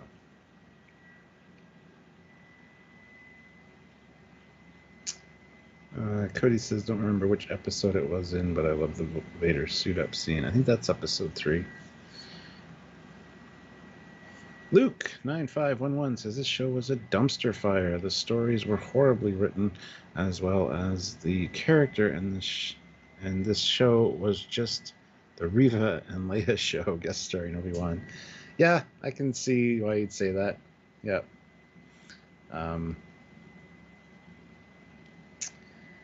General Grievous, though, super chats in $2. The original writers planned a Kenobi trilogy. Oh, a Kenobi trilogy of movies? That's interesting. I didn't know that. Hey. Yes. Yes. General Grievous just said the original writers planned a Kenobi trilogy. Yeah, they talk about that in one of the reviews I've seen. He penned a three-story movie, a 3-movie story. And then they took his script and they made a different TV show script, and then that wasn't working, so they went back and used his script, but then turned the first movie into the full season that added all the Reva stuff that wasn't in the original story. Okay. The second one was going to be about him, like he had a specific thematic point for each film. So, yeah, pretty clever. Did not know that. No. He said he never even was shown the next thing. But episode 3, we have Obi-Wan starting to sort of try and commune with Qui-Gon about Anakin, realizing that his friend he left him to die but didn't die. We see Hayden be Vader for the first time. We see Mustafar. We see him talk to Reva in his castle. We see Obi-Wan fix the Lola droid, and then he ends up on the random planet that the ship is giving resources to. We see Loader Man, who has 2 versions. Then we get a lot of real world out walking desert for a good 25 minutes with Leia. Then we get the Inquisitor castle thing. She's doing the other 2 Inquisitors. She, sucker punches them with, I'm the boss now, bitches, follow me. And they're like, fine. Then they sound droids. They try and find Obi-Wan. Obi-Wan hitches a lift with some stormtroopers. And they have a great conversation where Leia thinks he's her dad, but not really. Then you get a phenomenally unbeatable laser fence that he cannot walk around. You just can't. I mean, it's too impenetrable a thing to do. Or force jump over. Yeah, I mean, you just can't. But the stormtroopers and the guy driving the thing betray him, but then Imperial Lady betrays them to save him, takes them to this town, which instantly becomes nighttime. Then Vader appears with the Inquisitors. Snaps people's necks, drags them around the dirt. Yep, he massacres a few children. Same old for him. While Leia takes Leia out via tunnels, and then everyone sort of runs away, and then Vader finally finds him, and then he runs away again. And they sort of fight, but it's very one-sided in the very darkness, and clearly Anakin stunt double in a suit, and clearly Hayden stunt double fight. Gets dragged into the fire, which I kind of like. Then get dragged into the fire, burns alive a bit, which you assume is going to be heavily damaging to his body, just like the other guy did. We'll get to how that affects episode 4 in a minute. And then for some reason, fire is so crippling that Vader lets Obi-Wan leave. Can't even use the Force through the fire to stop them. Can't go around it. Crush the loader droid. Can't walk through it, even though he's impenetrable to fire. Completely stops him again. But they get Obi-Wan out, and then at the end, Reva captures Leia again. Which makes no sense, by the way. Leia was running down that tunnel to the ship, and somehow Reva gets from the entrance to that with, by the way, you shouldn't be scrolling your Jedi names all over everything to say, I was here. Because if the Empire ever finds it, that's a bad idea. Anyway, but then Reva somehow gets to the end of the tunnel before Leia without passing Leia, which bugged me. Yeah. Sorry. Yeah. So this is where the series kind of starts to fall down a little bit. Yes, there's some cool scenes. Seeing Vader go through the town and kill people was cool, yet also disturbing. But the whole fire thing, stopping him, yeah, I get it, he's afraid of fire, but he's now in his Vader suit, which you'd think would be fireproof. And also just use the Force, just destroy the loader droid that was trying to help Obi-Wan or something. It just doesn't make any sense. But hey. General Grievous, $2. Kenobi Jack Sparrow runs from Vader. LOL. Yeah. Yeah, this one's filled with highs and lows. It's the first one that becomes super iffy. Yeah. Because I enjoy in concert both parts a lot. I like gentle, slow location Obi-Wan and Leia stuff. It's slow, it's small scale. Stormtrooper scene's fantastic, great. Like it's a good idea, especially the idea of seeing, this planet used to be a nice planet, then the Empire did worse things, great. Seeing Hayden in the distance was great. You assume, okay, now he's going to start to be in it because Vader's in it. You can assume that he's going to keep seeing flashbacks of Hayden around him and he'll be very much in the story. Nope. False hope for that entirely. And then the new lady's good. She saves him, that's good. That's good stuff. The Jedi rescue way is good. And then it suddenly becomes night all of a sudden. Very, very dark. It suddenly feels smaller scale for some reason. Spending a lot of time in that one shop. Yes. The tunnel doesn't quite work, as you said. And then it suddenly shifts from the entire point of the first 35 minutes of Leia and Obi to just Obi versus Vader. But it's not a satisfying fight, it's a fight. And the fire should have... if they went full on Mustafa on Obi, to have him heal next episode is so appalling because it totally ruins that moment. Like, the point of that is to punish him to the nth degree. That should punish him, not heal next week. Well, why is then Hayden then not so healable if his skin burning isn't as... Well, it's not the same thing, but it's a problem. And the escape is laughable. It's 2 laughable escapes in a row. First, why did Reva not stop in the second episode? And then why is Vader, the most powerful Jedi in existence, or the most powerful Sith that isn't the Emperor? I mean, you've seen in games, you can just move fire away. You can just extinguish it with your mind. It's doable.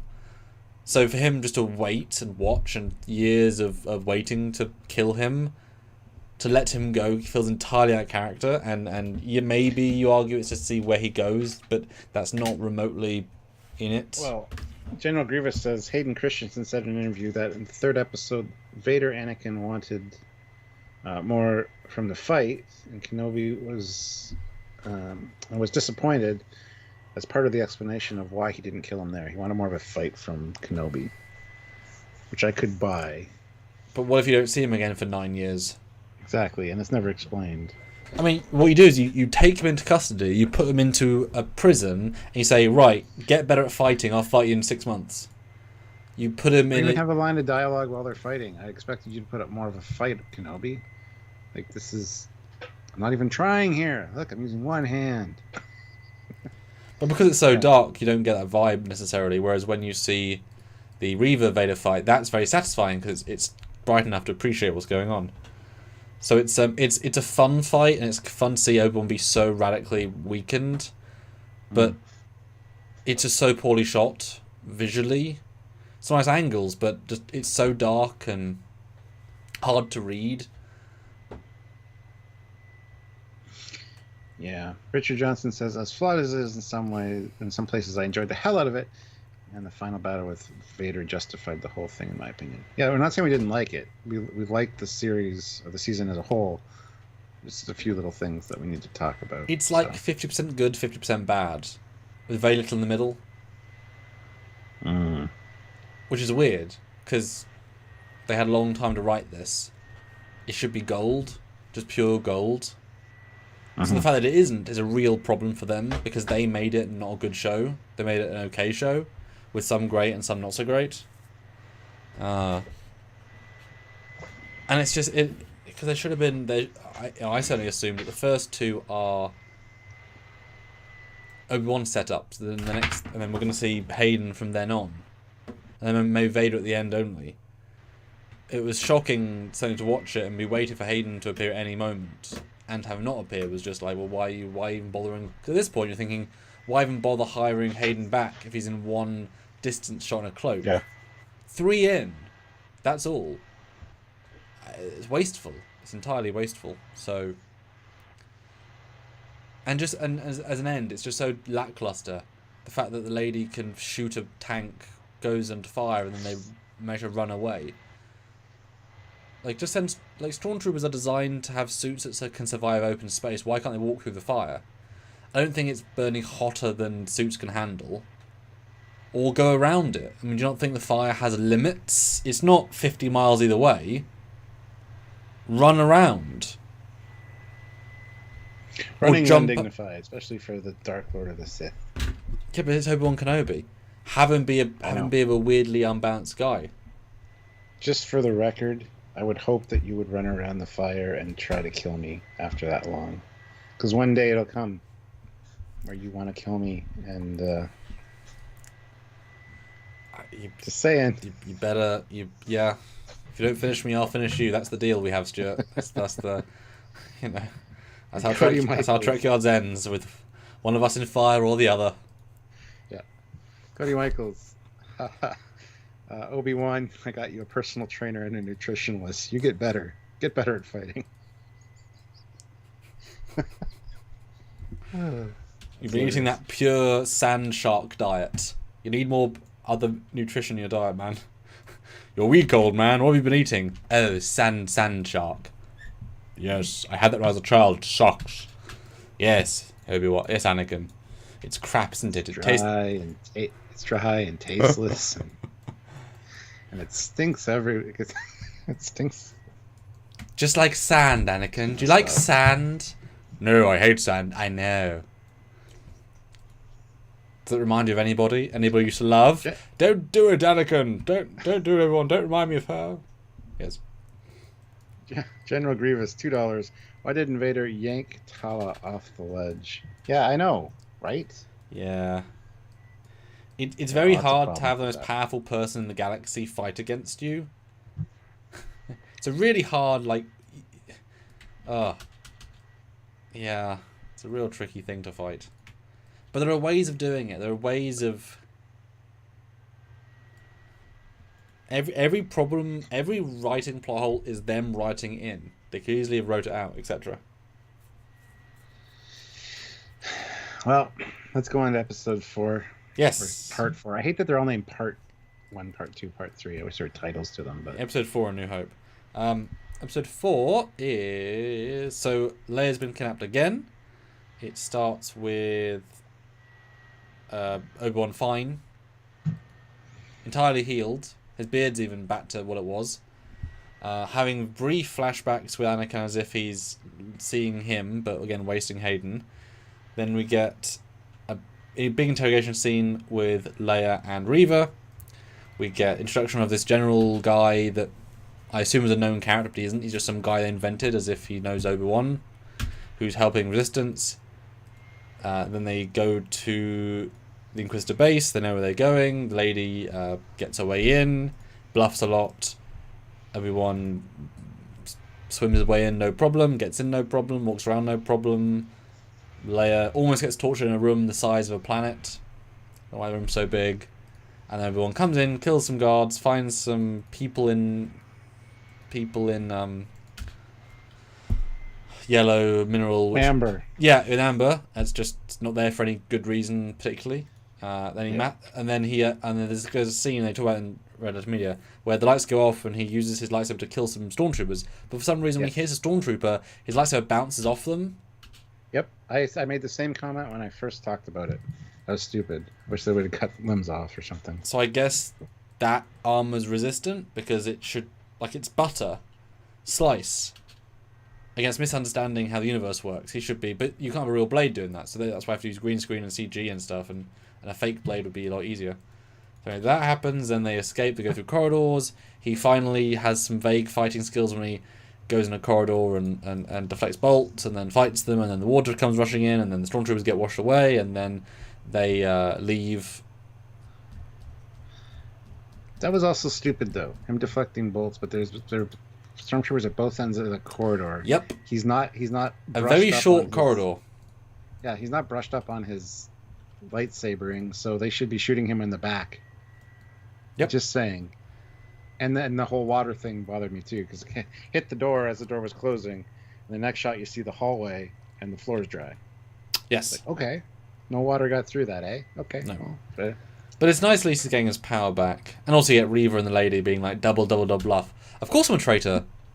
What? For you! What? yeah, kind of fun. And then smuggling her out under his coat was just... Because all Imperial officers have giant ginger beards and a trench coat that's twice the size of the body. I mean, it always happens. Four legs. Yeah. And then stormtroopers are walking by, like looking at him, not doing anything. They should have put Leia in like one of those cargo crates and had been pulling that or something. Gong droid. Yeah. That's obvious. Put him in a gong droid. Hollow out a gong droid with your lightsaber. Yeah. Yep. And then this is a great use of the LED wall, but also not a great use because the floor is so goddamn reflective. It's like, I get the reason because it makes everything look cooler, but why the fuck is it that reflective? Makes the whole thing look like one giant sort of sea of colour when it should be this awesome base looking thing, and it really isn't. And there's also a big army of stormtroopers, but no one hits anybody, and both of our heroes, again, Terror Action Scene, they run into stormtroopers who are shooting them. And they hit every single one, and no one hits them even slightly. And then these two speeders come in, not detected in any way. And they massacre everybody. Except for the heroes. And then once again... people fit in a snow speeder. Yep, physically not able to do it. And then Reva once again lets them escape. Now this time intentionally, but for a third time. But while still killing the other part we don't care about. And they make we do care about them because they get that look. No, we don't. Oh, you poor girl. And then it ends with the ship. They're on the ship, and we rescued him, and that rescued her, and great. And that's episode 4. Oh, and Reva says to Vader, yes, it was intentional. General Grievous, $2. Cal Kestis broke in the same way 5 years earlier. So what do you think of episode 4? Very much a filler episode. But it's not filler, Stuart, because they're rescuing the princess from an Imperial... Nothing's filler. They're deliberately rescuing her. But it could have been 10 minutes. That could have taken 10 minutes. Not a full episode. Wouldn't that have been even more embarrassingly easy breakout if it was 10 minutes? No, because it would have been better. I don't know. This one was the worst one of all of them, I think, for me. Unless I'm missing something out of episode 5, which I don't remember. But this one was the worst one for me.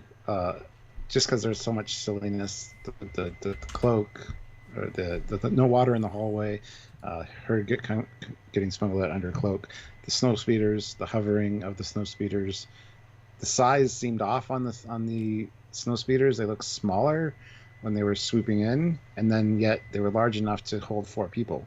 It was just such a weird goddamn episode. Had some good ideas. It just feels like it was $100,000 worth of ideas, and they made it for like $15,000. You know, stormtroopers. not a cliche, but they can't shoot. They should have shot him in the back multiple times. I don't know. This one is a letdown for me. Yeah, this one is almost entirely a miss, except certain moments. Some moments that are cool, but the through line, and Kenobi says like 15 things in the entire episode. He feels like even though he's the one doing the situation, he feels like the absolute backburnerist of backburn characters, which is weird. He should be the primary feel of the story. He doesn't feel it. I remember being very disappointed in this one, thinking episode 3 was a slow burn, 4 pick up pace, because we only got 3 left, and yet it feels slower and less impactful. And the ending is very, very poor, like really bad. I mean, I know they meant to let them escape, but it doesn't work. And also, you'd think the Inquisitor's temple, the Inquisitor's base, would feel more impressive and more people there in the corridors. Yes, they have this big open space, but okay, that's the hangar. Who the hell cares? Like, fine, we've seen this already. Like, show a sense of pace. Show Obi-Wan actively being impressive of going through these, these base corridors. Show lots of troopers. Show them go through, vents, going through all these things that make them feel impressive, rather than just awkwardly walking through corridors that no one's in. It's like, well, I guess no one's in space then, even though it should be one of the most fortified places, or at least the most well-equipped places.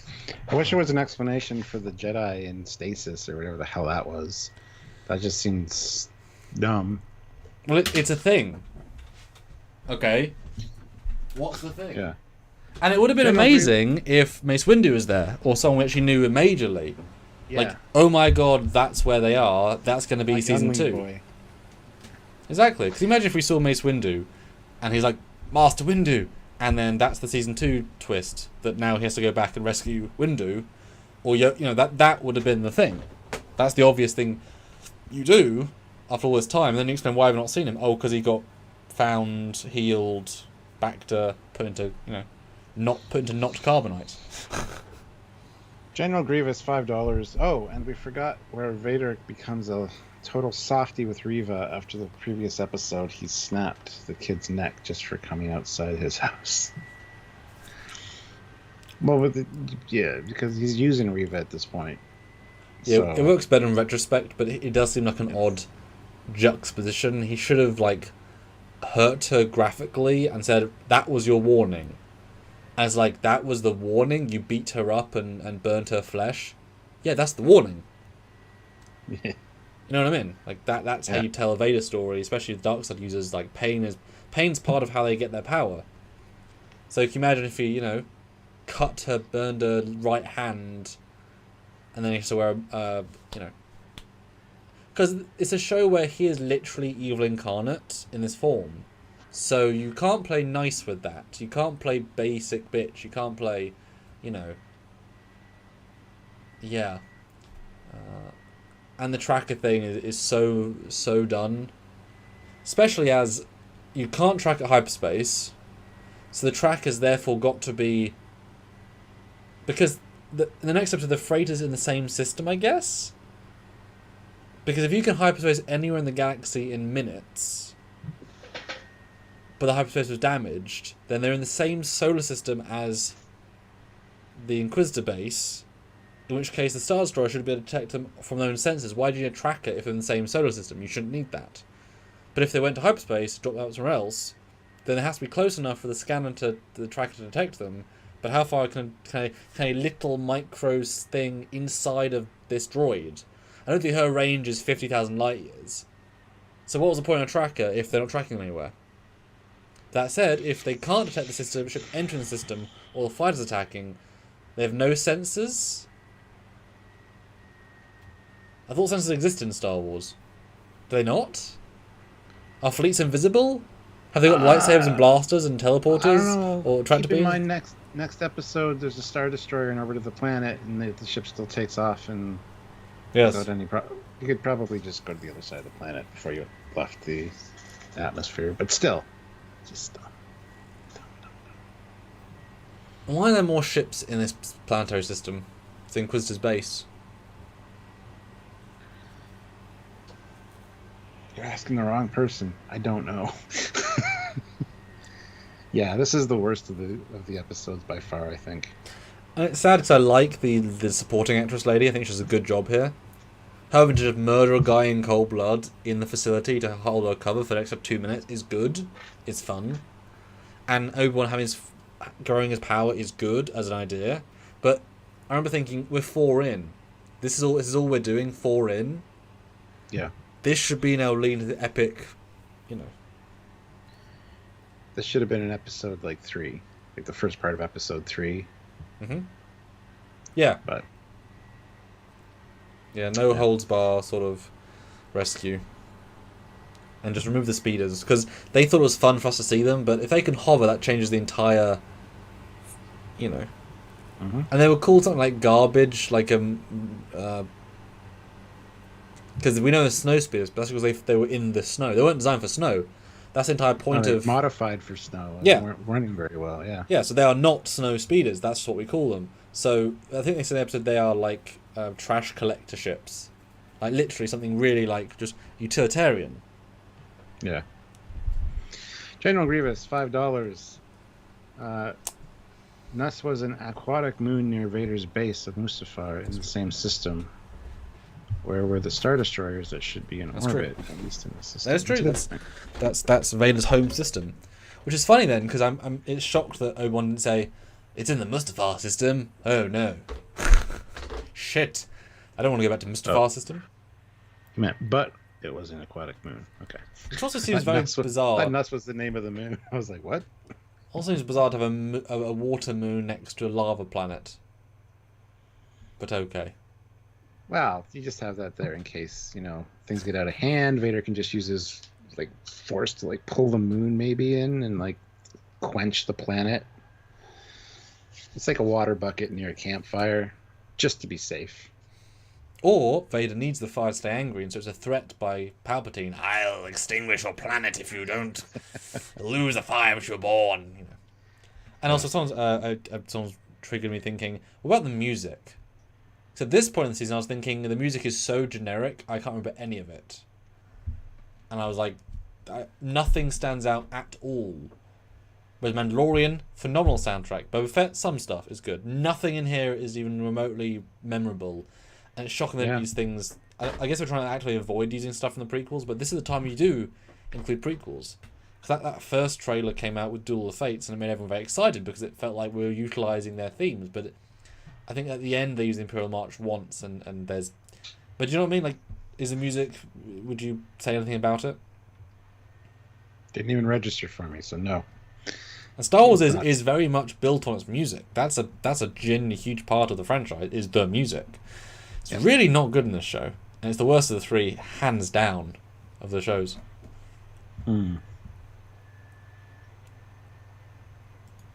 Yes, Imperial March needed to be used more for sure. So then we get episode 5, which is a slight return to form. Episode 5, it starts out with the training sequence with a awkwardly dyed, bearded Hayden, Ewan, with the mullet. Ewan, and a not de-aged, not 22, 45-year-old Anakin. But their costume looks on point. Then we get Vader Imperial stuff on an exact replica of the Star Destroyer stuff. It's right out of New Hope. Looked great. Then we get introduced to this planet that we're going to spend the entire episode on. This hangar. We get introduced to the other guy again. Vader follows them. They're rescuing these survivors who are surviving from I don't know where, I don't know when, I don't get why people. He finds the lightsabers in the box. Doesn't think to take them. Use them anyway. Remember, your lightsaber is your life, Anakin. Let's leave all 9 in the box. I could do with 2. Do you remember that guy I fought that had 4? He was great. Yeah. Just saying. Yeah. That was weird they didn't use them.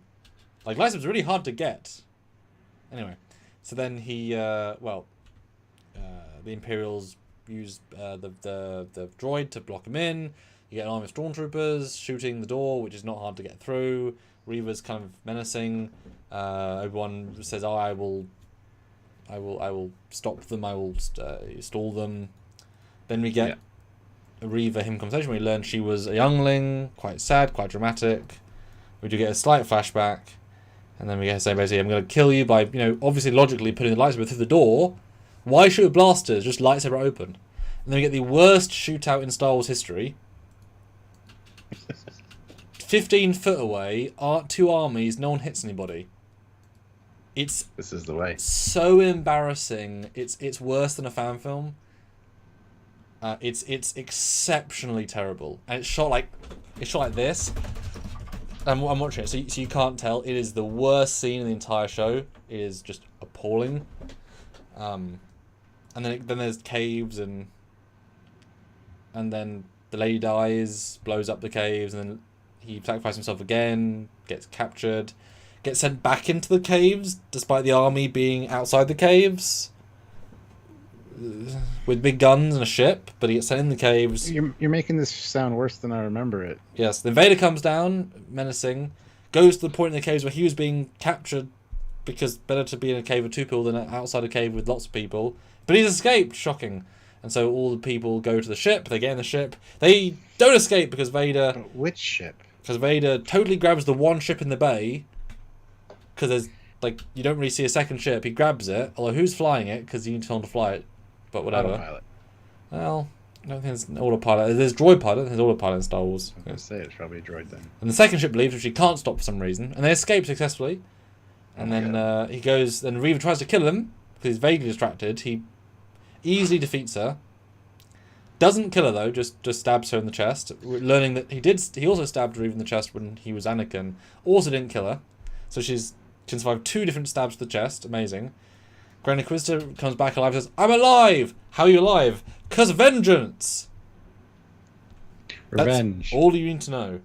Yes. And also, fuck you, he says basically. And then she lives, happy. And the freighter escapes, but hyperdrive is broken, so they can't escape. And he also realizes that she finds the destroyed comm link. Bale says, yes, the boy is on Tatooine, and we're left thinking, oh no, we're gonna go to Tatooine in the last episode. Oh no, how's everyone gonna escape? Oh no, episode 5, Stuart. Yep. Okay, well, it's worse than I remember, but it's also had a few good things in it as well. They all have good things sprinkled in, for sure. The biggest thing for that for me was to actually see Vader like try to stop the ship, which was cool. I wish that would have been in Rogue One. You know, when the Tantive 5 launches from the bay at the end. So I know, but when the Tantive 5 launches from the bay and is just about to hyperspace out, and he walks out after killing everybody, I would have preferred that he like reach out and grab the ship, and you see it kind of hesitate and then go into hyperspace. That would have been cool. That they fulfilled that here for me, with him grabbing the ship and then slamming it down and ripping the side off. Like, he was pissed apparently. So that was one of the coolest parts of it for me. And then the whole little dance he does with her, and because it is a dance, he just like sidesteps her and like do ha. Yeah, I forgot about the really bad battle though with the stormtroopers. It was really impressive. Screw-handedly bad. It was really impressive seeing all the stormtroopers lined up, though. Like, there's some good visuals for sure. They just don't pay off with anything. Disney has unlimited budget. Why is there this battle? This is also Leia going up and trying to fix the thing with the evil Lola in there with the red eyes, which are glowing, but you can't see them glowing apparently. And then she like very quickly fixes her robot, which is fine. Yes. And for some reason, the Star Destroyer doesn't shoot the ship. There aren't TIE fighters in the air. If I was Vader, I'd have TIE fighters like waiting around in case they take off, so I can shoot the engines and it crashes. Or I'd have a Star Destroyer in orbit ready, because you know exactly where they are. And we know in Rogue One they can hover. I'd have my Star Destroyer literally above the open door, so that when it comes out, it tractor beams them and grabs them. That's what I'd do. And imagine that as a visual. Imagine last minute it opens, and the Star Destroyer blocking the sun, and it comes up and it's taken. And it's like, oh, that was a reverse expectations. Yeah. Like, Vader's really dumb in this. They all are, but it's weird. ISFJ 1009 $5. Good to see you. Again, another display of Lucasfilm Disney idiocy. If you get run through with lightsaber, you die. Well, no, cauterizes the wound. If it doesn't have anything vital, you should be fine. I don't mind them surviving like a stab with a lightsaber. But if you want to kill somebody, stab, then slice it out. pull it out like that, cut something. I mean, lightsabers have no resistance because they're light. You can go zoom, dead. Like just go zoom through her body. You know. Yeah. Unless he wanted her to live, but that's never made Well, clear. he did. No, he didn't. No, he didn't. This is the post. This is the reveal. I've kept you alive because I wanted you to get Kenobi, and you failed again. Yeah. Yeah, it's an episode that I enjoyed in principle. I really liked Obi Wan now being a leader at the end, talking to them, but they didn't set up who these resistance people were, because if the point of the, as set up last week, the lady is getting Jedi out of harm's way. These people are not Jedi. Why are they here? If ships can travel instantly between points of the map, why are there 2 ships here? Who are these people? Why are they refugees? They've only been here for 45 minutes, if that's the case. Why, all these... I don't care about these people, yet I'm meant to. Give me a sense of that, Or have more Jedi here. Wouldn't that be fun to kind of reveal there was some, Jedi, survival camp? Obi-Wan's led them just to 4 surviving Jedi. Good to see you, Master Kenobi. Why are you here? So, Vader's on his way. Led him here? Yes. Shit. Wouldn't that be great? But the cave set, at least they had a real set. That was nice. The training stuff was great, but of course it was going to be. We wanted that the entire time. Vader's great as well. Like I say, the fight dance is fantastic. It's really well done. But there's so little logic, and again, the lady director cannot do action. She's very, very poor at it. Like, really, really bad. It's the worst stuff is the action, almost entirely. Now, the lightsaber fights are different, because she's not responsible for that stuff. They are sword fighting based on a choreographer. So they're doing something different, whereas a shootout on a blaster field, she's just filming it. She's actually directing that, because they're just people going... There's very little you can do that she's not in control of. But lightsaber fight, they're doing their own thing. I bet she had nothing to do with the choreography whatsoever. General Grievous, $2. Reva took 2 saber stabs to the body in episode 5. She did? I only remember 1. Yeah. But hey. But I like a lot of it, but I also don't like a lot of it. And like I said, that middle bit was just appalling. Yeah. But yeah, okay. So episode 4 and 5 are the worst. Well, that's the thing. It dips so hard in 4 that this feels like better in comparison. But we get everything on Star Destroyer is great with yes. Vader. That's really great. Reva feels far better in this episode because she has a lot more real purpose. She's not meandering. She almost works with Kenobi. She does work with Kenobi, actually. That's great. The youngling stuff's great. We see her almost get killed, but we see her get killed with the episode 3 Anakin. So he plays both episode 3 and episode 2 Anakin in the same show. That's what we want to see from episode 1. Show us that version. It felt like Hayden was almost here this week. And because James Earl Jones actually gets to talk this week, we get some character as well. Like, it feels more full because more real stuff's happening. And Cody Michaels says, "But Captain, look at the door that Qui-Gon stabbed at the beginning of Phantom Menace. The metal door melted all around the lightsaber. That's because he kept it in and he twisted it, and metal conducts heat. So when you get stabbed and it gets pulled out again, it's not like you're shish kebabbed. You don't get stabbed and you just hold it in there. Because, then you would start to heat up and cook the insides. But that's not how they stab people. So. Well, stabs tend to last like 2 seconds. Yeah, exactly. Yeah.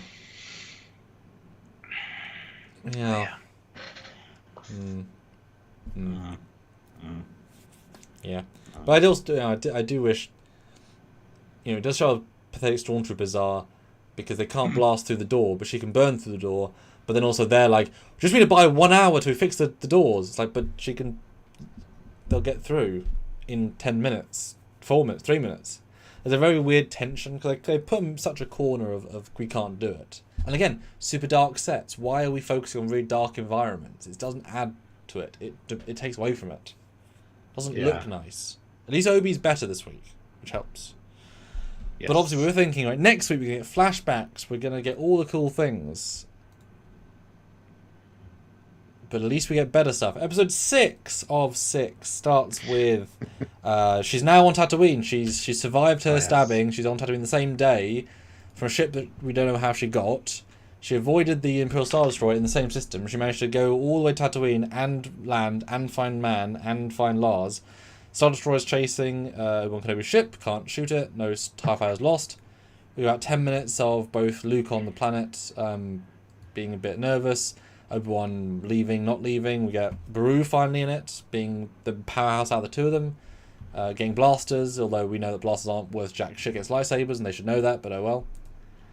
Then Leia says goodbye to Leia, first 10 minutes. The Grand Inquisitor says, you know, let's not go after Kenobi and kill this rebellion. And Vader's like, we can go after Kenobi. And he's like, oh, okay. Yep. And then they get to the planet. Kenobi lands, knowing he's probably going to die because it's a planet. Vader comes in with this, whatever it's called, Imperial lander. And at the same time, apparently, Reva's... The Tydirium shuttle. Thank you. Yes, there we go. At the same time, Reva is also at Tatooine doing her thing, so it's two different storylines. We get an exceptionally dark fight. Lightsabers a much better fight, though, as Reva tries to very slowly maybe kill everyone else at the homestead. Everyone basically gets beaten, and then rises from the ashes with thinking about Leia, goes all Super Saiyan, throws a mountain, and then finds Vader's weakness, which is, you know, his ability to live. If you break his suit, he's a pussy. So you break his suit, he diminishes instantly, and then we get the best scene in the entire show, which is Anakin, Vader, actually acting, and like, thanks Hayden, you came back for a scene. It was a good scene. It was good. Hold on, I'm still doing the run through. Jump back in a second. Then everyone chooses to let him live for some reason, despite it being a massacre of millions probably. Reva chases after Luke in the desert, doesn't kill him though. Obi-Wan gets to Tatooine in the same 10 minutes from Mustafar system. So at all times on a generic shuttle from a freighter, on a shuttle, Vader is always 5 minutes away from his son.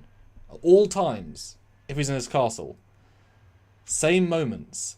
She brings back the body in another very dark environment. Luke's not dead. Huzzah. We get a phenomenal Palpatine cameo. Says basically, you idiot, don't be so preoccupied. Be a dark killer. Alderaan, Leia's now taking it seriously. She says hi to Obi-Wan, says bye to Obi-Wan. They can never speak of it. Obi-Wan packs up his cave into a house. He's now a Jedi again, wearing much better stuff. Says to Owen, I'll leave you alone, because he has to be a boy first, not the savior of the galaxy. Screw that.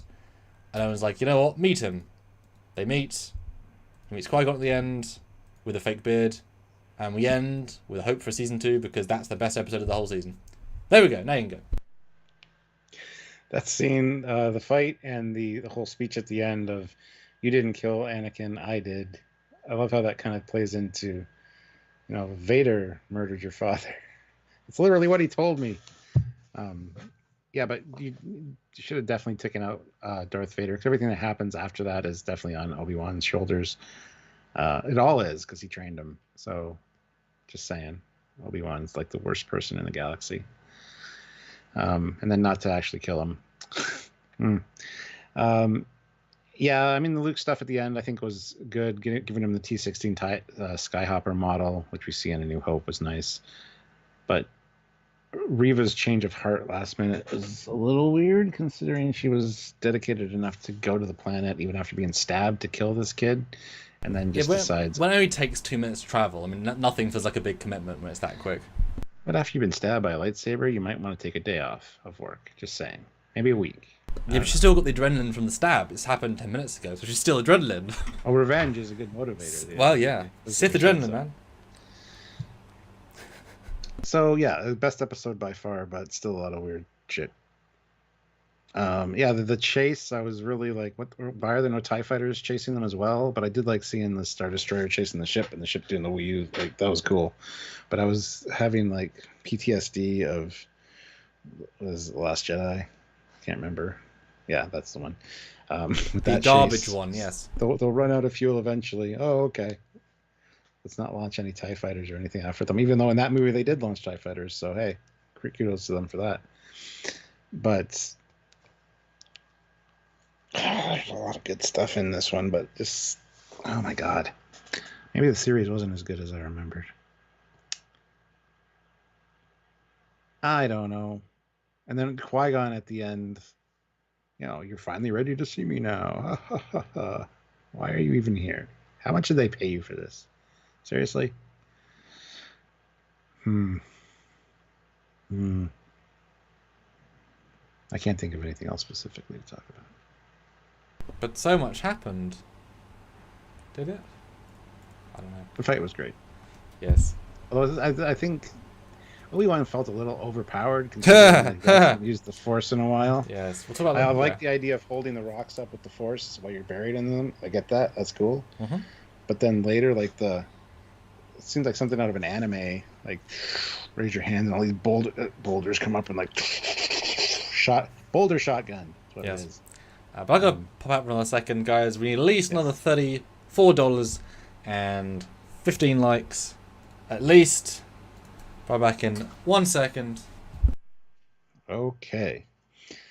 Yes, hit the like button. He already gave you the super chat goals. I don't know why he did that, considering that's what I usually do when he leaves. But yeah, another $40 would be great. And he did say another 15 likes to get to 75 would be awesome. Don't know if we're gonna get that, but by all means, if you can super chat in, please do. No, this was the best episode, I think, out of all of them. And I didn't mind the series as a whole. The way that we've kind of portrayed it here, it seems a little bit more negative than it should, I think. But damn, there were some problems with it. ISFJ 1009 throws in $5. Thank you.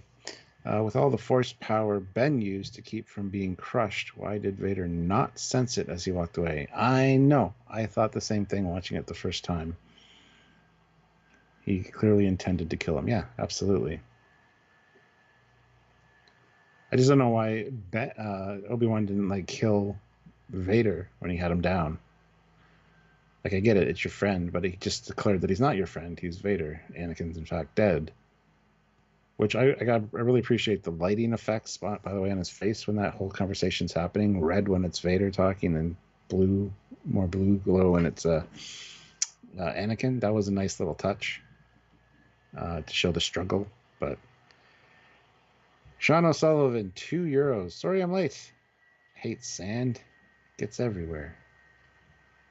It does, and it's coarse and rough and irritating. Don't forget those things.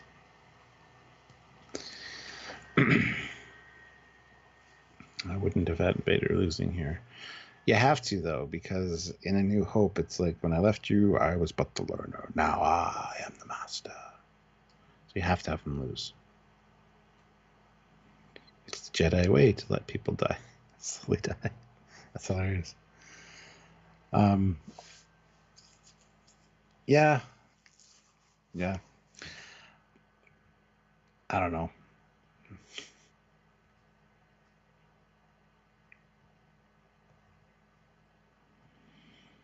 So $15 away now from the goal.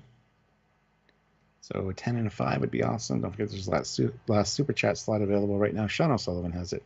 Although with General Grievous here, I'm sure he'll snipe in for that last super chat slot at least, try to get it. So we'll see. Alyssa Jericho might also try it, but I don't know. We'll see. I know you guys. The Force is strong with you. The injury Vader took to the upper back explains why he's so hobbled in the original trilogy. It slashes the trapezius muscle that controls the scapula, which allows for articulation of the shoulder. Right. Okay, well that's good. Yeah, and even Stuart, are you ready to talk about the battle? Oh my god. I feel like it has to be entirely lit by... Well, I should go get my red one and turn off the lights then. Yes. That'd make more sense. Okay, hold on a second. Okay. We're now talking about the final battle. Can you actually see it? Yes. Oh, there we go. Right. This is brand new. Yes. Wow, that just does destroy it, doesn't it?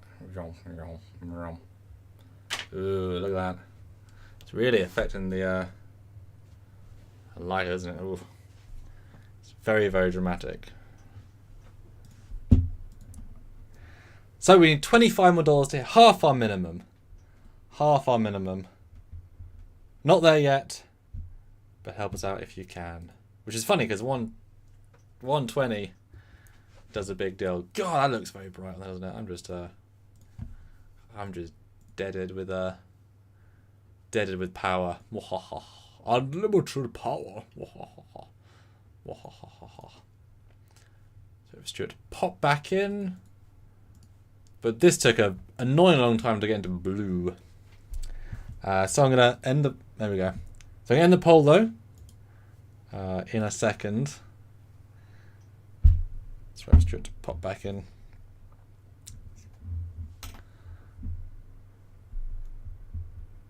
Can't hear you.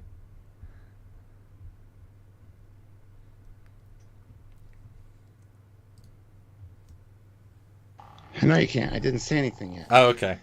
All right. So now we're being lit like the final episode. Yes. How do I look, Stuart? Do I look good? Do I look real? You look all sparkly, glowy. So I will say that after watching episode 2, I did go ahead and get myself a Luke Skywalker that's my ceiling, lightsaber, which is very tetchy. It's very hard to use with the all different settings. But I did manage to get on blue static, which was like the entire... That went off. I don't know that. Yeah, haha, okay. Aha. Anyway. Yes. Right. Why am I turned? So now, my screen's lighting you there. So anyway. Right. Okay, that final battle. Now we're properly lit. Although, so it actually makes sense because you're half blue, half red, Stuart. So you're... Right. Yes. You were the chosen one, Stuart. You were meant to lead the Foley, not join it. Now, why was the final fight good? That's my question. Because it was brutal and not overly choreographed. It was a real fight, which I appreciate. Mm-hmm. And it was also very heartfelt. You could tell that they were just running on raw emotion. Yes, they were in the prequel as well, but that was much more overly choreographed and very force-usy. This was more... Yes, they used the force with the rocks and stuff, but it was very much just a brutal sword fight, which was great. Plus, the whole... Sometimes blue would chime in on Anakin when he was talking, and then when Vader spoke, it went more red. That was a nice, subtle little touch. Just sent you how good my selfie was, because it's literally your screen's lighting my screen, and that's how well it's so bright on my face. Look how destroyed that did on the image. I've never seen a shot like that before. Let's see. Oh, good God. Couldn't even cope with it. It's not a Kenobi Saber Grievous, it's a Luke, because I specifically bought it. See? Yeah. Kenobi's has black, this is silver. They flipped, I believe, or something such. Anyway, yeah. No, I like this one the best because the fight is good, but really that single scene made the entire show worthwhile, and it's shocking to have more of that. And to hear James Earl and Anakin do a voice was great. You see just enough of the face to be great. It is very confusing he lets him live. They needed way more justification than just pity. Because, like you say, every single death is now on Obi-Wan's hands. The first time he thought he was going to die. Same time, there's no reason he thinks he's going to die. And then, the end, it shits the bed drastically because there's a Star Destroyer in orbit. Wait, no, there isn't. Tatooine's far away. Wait, no, it isn't. Takes a while to get back to the homestead. No, wait, no, it doesn't. Reeve's going to kill him. Oh, wait, no, she isn't. Like, it lets you down in 5 ways instantly, which is weird. So, yeah. But it's a good fight. The Force is OP, obviously. If he could do the rocks the whole time, why couldn't he do it other times? Red Letter Media also argued there should have been Qui-Gon's voice to tell him, use this, channel something else through him. Yes. Because that would explain why he suddenly gained all this Force ability. And in fairness, if there's a Season 2... he can be more powerful in Season 2 because he's now gained this new personal knowledge of the Force we didn't have for years. That would work. And the fact that he ends on such a strong note with him looking like, Jedi him again and being in the full costume but with a different vibe was great. But it was so weird to spend the first 15 minutes on the freighter who the hell gives a shit moments. But then it kicks right in. But it is too obnoxious with this lighting. It cuts down a bit. It's less bad than the first fight. But this is not an improvement over normal lighting. You know, it should be this with this as well. Oh, like this is plenty, right? This is good lighting, or better anyway. You know, God, it's so bright now. My eyes got used to blue there. Jesus Christ! Wow.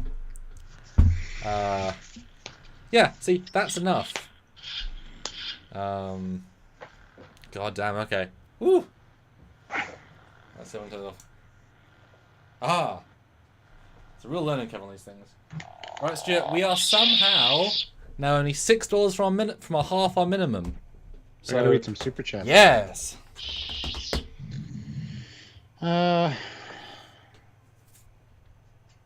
Eric Martin, $5. Hey Eric, good to see you. What's with Qui-Gon? He gets impaled by Darth Maul and then dies in minutes. Jedi Master or wuss? Bit of both, I would say. Yeah. Preston M, $10. Thank you. Hello there. Just got here. Oh man, you're just missing out. But you saw our good. I gotta go turn on the top light. Yes, you saw our both. You saw our gimmicky thing. We had fun. Ah, yes, I know. You're wrong. I know. Jose says in a leaked script, Qui-Gon does appear during the fight. Funny enough, what leaked script? Is that for the movie? Is that for the show? Can we see that script? Could you send it right now, instantly, to trekyards@hotmail.com? If you could, that'd be great. It would be. But it's the first two and the last two, with the middle two being the worst by an absolute mile. It's so strange. Yeah, 4 and 5 are kind of like. Well, half iffy. of 3, most of 4, half of 5. Start strong, end strong-ish. They just kind of lost their way. Because guess what? When they focus on Obi-Wan Kenobi, in the Obi-Wan Kenobi show, it's better. When they focus on not Obi-Wan Kenobi, it's less good. Go figure again.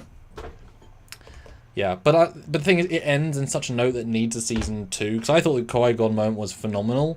To see him back, although side by side, he looks amazing, except his beard's too long here by a good amount, so he looks like weirdly proportioned. He looks probably de-aged, probably. Like, he looks really freaking good, considering I'm sure it's full wig. Like, you can't tell he's aged, except his beard's too long, by a decent amount.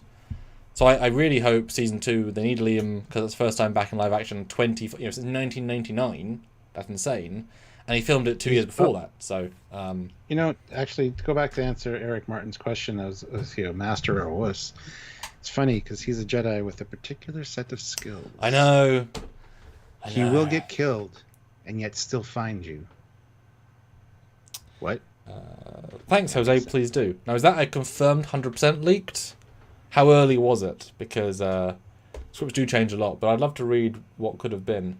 We know that Ewan was involved since like pre-day one, so he would have seen every version of every script. But I mean, this clearly needs to be an Obi-Wan season 2 with Qui-Gon teaching him how to be Force Ghost. Yoda can be in it. You've now had the fights with Kenobi. He's now a free man in terms of like vibe. You can have a Luke adventure because he now knows Luke. Because you do get a sense in the fourth one, that old Ben, that guy that I've hung out with a bit, like I'm a rebel. He's a friend of mine. So as long as he doesn't lightsaber with Luke, he could absolutely like have an adventure with Luke. I mean, do you remember your weird uncle when you were 10 fully in a way that he is truly? No, you can remember him a bit differently. That's fine. Yeah, I think, having Liam, if that's his last appearance in Star Wars, have a 2-line cameo. That almost felt like they refilmed that ending to include that, just to have a really cool next step. I do agree. It would have been great when he was holding up the rocks at the end. If he had heard Qui-Gon say, "Use the Force, Ben." Yeah. Well, Obi. Just as a like. Call back to New Hope. Because you're that in tune with the Force, because you're holding those rocks up, Mm-hmm. that all of a sudden you get the whisper in your ear, and it's reminiscent. It would mirror the episode New Hope trench run. Yeah. And that's where we got it from. That would have been great. Yeah. With the exact same music. Qui-Gon's line. Use the Force, Obi-Wan. And the exact same sound effect of the Death Star blowing up and the rocks go. Da da da da da da. Complete with the Praxis effect. Yes, somehow. That's the Force waves. The midichlorians are free. That said, though, why the hell does Vader not sense Obi-Wan running at him with the lightsaber drawn? We didn't have it drawn. I think he fired it up behind him, didn't he? Still, like I know. Well, he would have sensed that he was under the rocks using the Force to that magnitude. Well, yes, certainly. Sensed that. Because you can, Force users can detect other Force users using the Force. That's a whole thing. And it seems shocking that this man burned you alive. I would want to murder him personally, not let rocks do it. You know? It's not poignant. I would rip his guts out and destroy him. Personally, I'd bring him back to the Emperor and like mutilate him progressively. Or can you imagine if we made him a dark side user? You know, make him a robot. Remind me never to piss off Samuel, guys, because I'm kind of his mentor. Not really, but yeah, I'd have obliterated he's gonna him. rip my guts out. Yeah, and actually, you know what I would have done? Actually, and I've just worked out. You bring him towards you, and you slice off his legs and arms. Now he's a husk. Now he can't fight. And then you say, "Look what I've done to you, my master. You are now, you know, as I was, but I have been reborn. You will never reborn." And then you cut to selling him in front of the Emperor. It's like, what? You got Kenobi? You're 10 years too early. What do you mean, my master? I saw episode 4 in the cinema last year. It was great. I'm not in that one. But yes. But yeah, we're $6 away, guys. Yes, $6. So somebody throw in $6 for the last super chat slot. Right now, Preston M has it, but $10 would be great. You know, so close. 20 would be even better. Yes. 50 would be amazing. 100 you'd be the winner of the day. Yes. But Force would be strong with you. I would love to see, though, what would you guys rate this show out of 10? Because we can't do all of them, but we, you know, I'll have us rate each one, but you can rate the entire show. And I'll just do a normal poll. So I asked you guys, do you wish there were more flashbacks, episode 2 and 3 in Kenobi? Only 75% said yes. I was expecting it to be like 95%, but that's okay. And 25% no. So 1 second, and then we'll review each episode because I'd like to see what we say. Ugh, I did not expect to be doing this. I'm thinking. All right, guys, hit that like button if you haven't. I want to get to 75 if possible. We're at 68 right now, and yeah, another $10 is all we need to close out. So maybe super chat in with your scores for the series. That might be a good idea. Yeah, a couple of 5s. So episode 1. Yes. There's a new poll, by the way. How much do you want to see Kenobi season 2? Lots. I'd watch it, or nope, would rather not. Good question. Episode 1, I'd give a solid 8. I really enjoyed it. I'd probably give it an 8.2. Cool. Episode 2, we can reverse order. You can do this one. Episode 2, the city one, I'd probably give that a 6.8. I'd say a 7. So a point lower. Episode 3, which was the planet one with the fight at the end. Let's turn on this. Yes, with the first bit of this. I'd give that a 5.5. Maybe a 6. I'll say a 6. That one I would probably go a 6.5. Okay. Then you get number 4. Number 4, which is epic chase, the epic escape. Yes, and the speeders. Mm-hmm.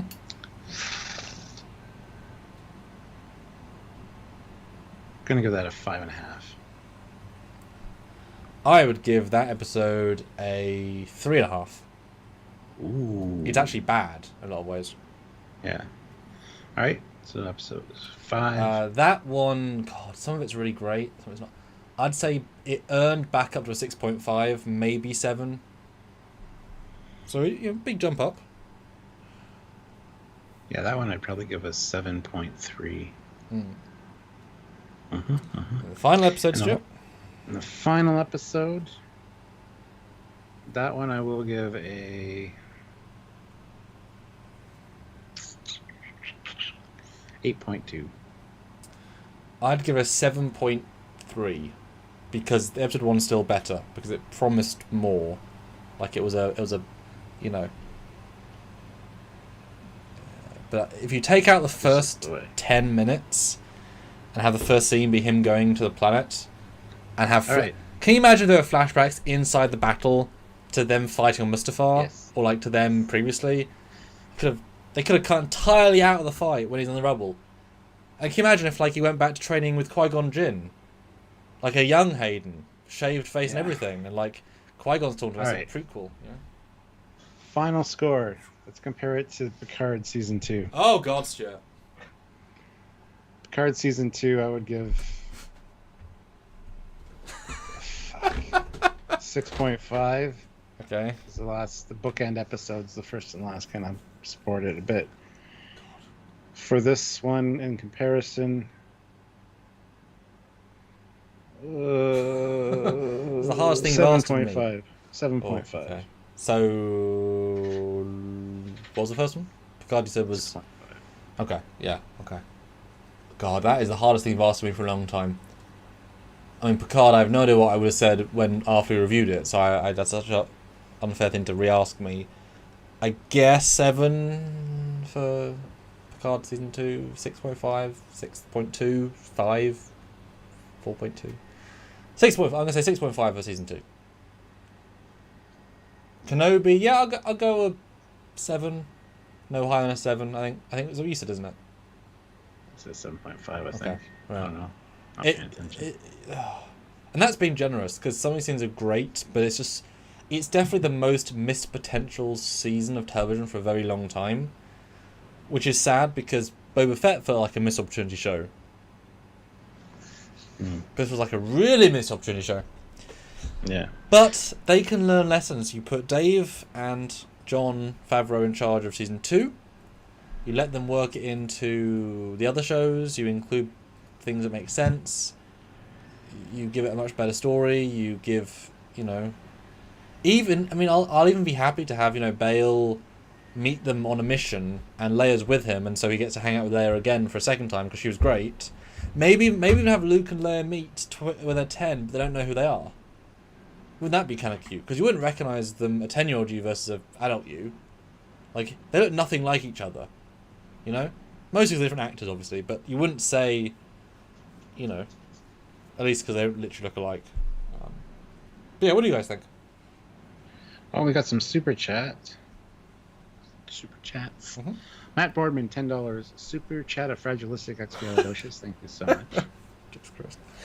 Good job. Preston M, $2. Overall, 8 out of 10. 8.5 out of 10. So. Wow. General Cord. Oh, we got General Cord and General. Battle of the Generals. With £5. Thank you. 5 out of 10. Promised so much, but delivered very little. Less Leia and Reva, more Obi Wan and Qui-Gon. Yeah, I kind of agree with that. I mean, can you imagine if Qui-Gon was there from episode 1? Oof. I know. And it's sad because the surprise cameo of Palpatine is just how the show should have been. Surprise cameo that's like, wow, we got him back. Wow, we got the universe back. He didn't look like Palpatine, but he sounded like Palpatine, and he acted like Palpatine. That's the problem with putting a 40-year-old or 30-year-old makeup on a guy that's now 30 years older. Doesn't quite work because he looked very different to Palpatine. But Preston M snipes in with $1 for the last super chat slot, and Tommy Howell says, "You are an amazing channel. I love your content." Well, thank you so much. Thanks we so appreciate that. Ooh, but Darth Eddie says the worst episode of Obi-Wan Kenobi is still better than 2 of the 3 sequel trilogy films. Oh, I thought it said prequel there. I was going to defend them for a second. Yes, how would you compare this show then to the prequels and the sequels, Stuart? Vaguely. For the sequels, this is way better. This is what we wanted. Something like this. For the sequels aren't that bad. I never thought they were that bad. You mean prequels? Prequels, that's what I meant to say, yes. I never thought the prequels were all that bad, to be honest. Yeah, Even at the time. But this show could have made them better, and it didn't. Not really. Yeah. But yeah, I enjoyed it. Yeah. I got more insight about the first two. It's kind of a letdown from then on. But hopefully they'll make season 2 quicker. They've got all the props and costumes and stuff ready to go. They know what people want now. Flashbacks, Qui-Gon Jinn, Palpatine, Vader. They should have known that going in, though. They should have. But they had pandemic, they had limitations. They didn't want to put all the money in, I guess. And if they've got 5 Star Wars shows in a row on the slate, that's billions they're putting in. So I get why they can't spend the money. But give it season 2, double the budget. And it'd be great to see just Vader just doing shit. Like, no connection to Obi-Wan, just him out doing missions for Palpatine as a side plot. But, like, he goes to planets where Obi-Wan and Kenobi and Anakin went. So that'd be your tie. So Vader walks the same corridors that him as Anakin walked. That's the through line. So he sees flashbacks. So while Kenobi's doing his own thing like a new man, Vader's now lost in the past. That's their connection. That would be the way I'd do that. That's just me. Well, I think we'll call it there, guys. So let's see the poll. There's results. Yes. How much do you want Kenobi season 2? Lots wins with 65%. 27% says I watch it, and 8% say nope, would rather not. So, all right, guys. I got my first lightsaber. Yay for me. On that note, he is Padawan Cockings. Yes, and he is evil Sith Lord, Master of the Galaxy, or Master of the Universe, Foley. Bye, guys.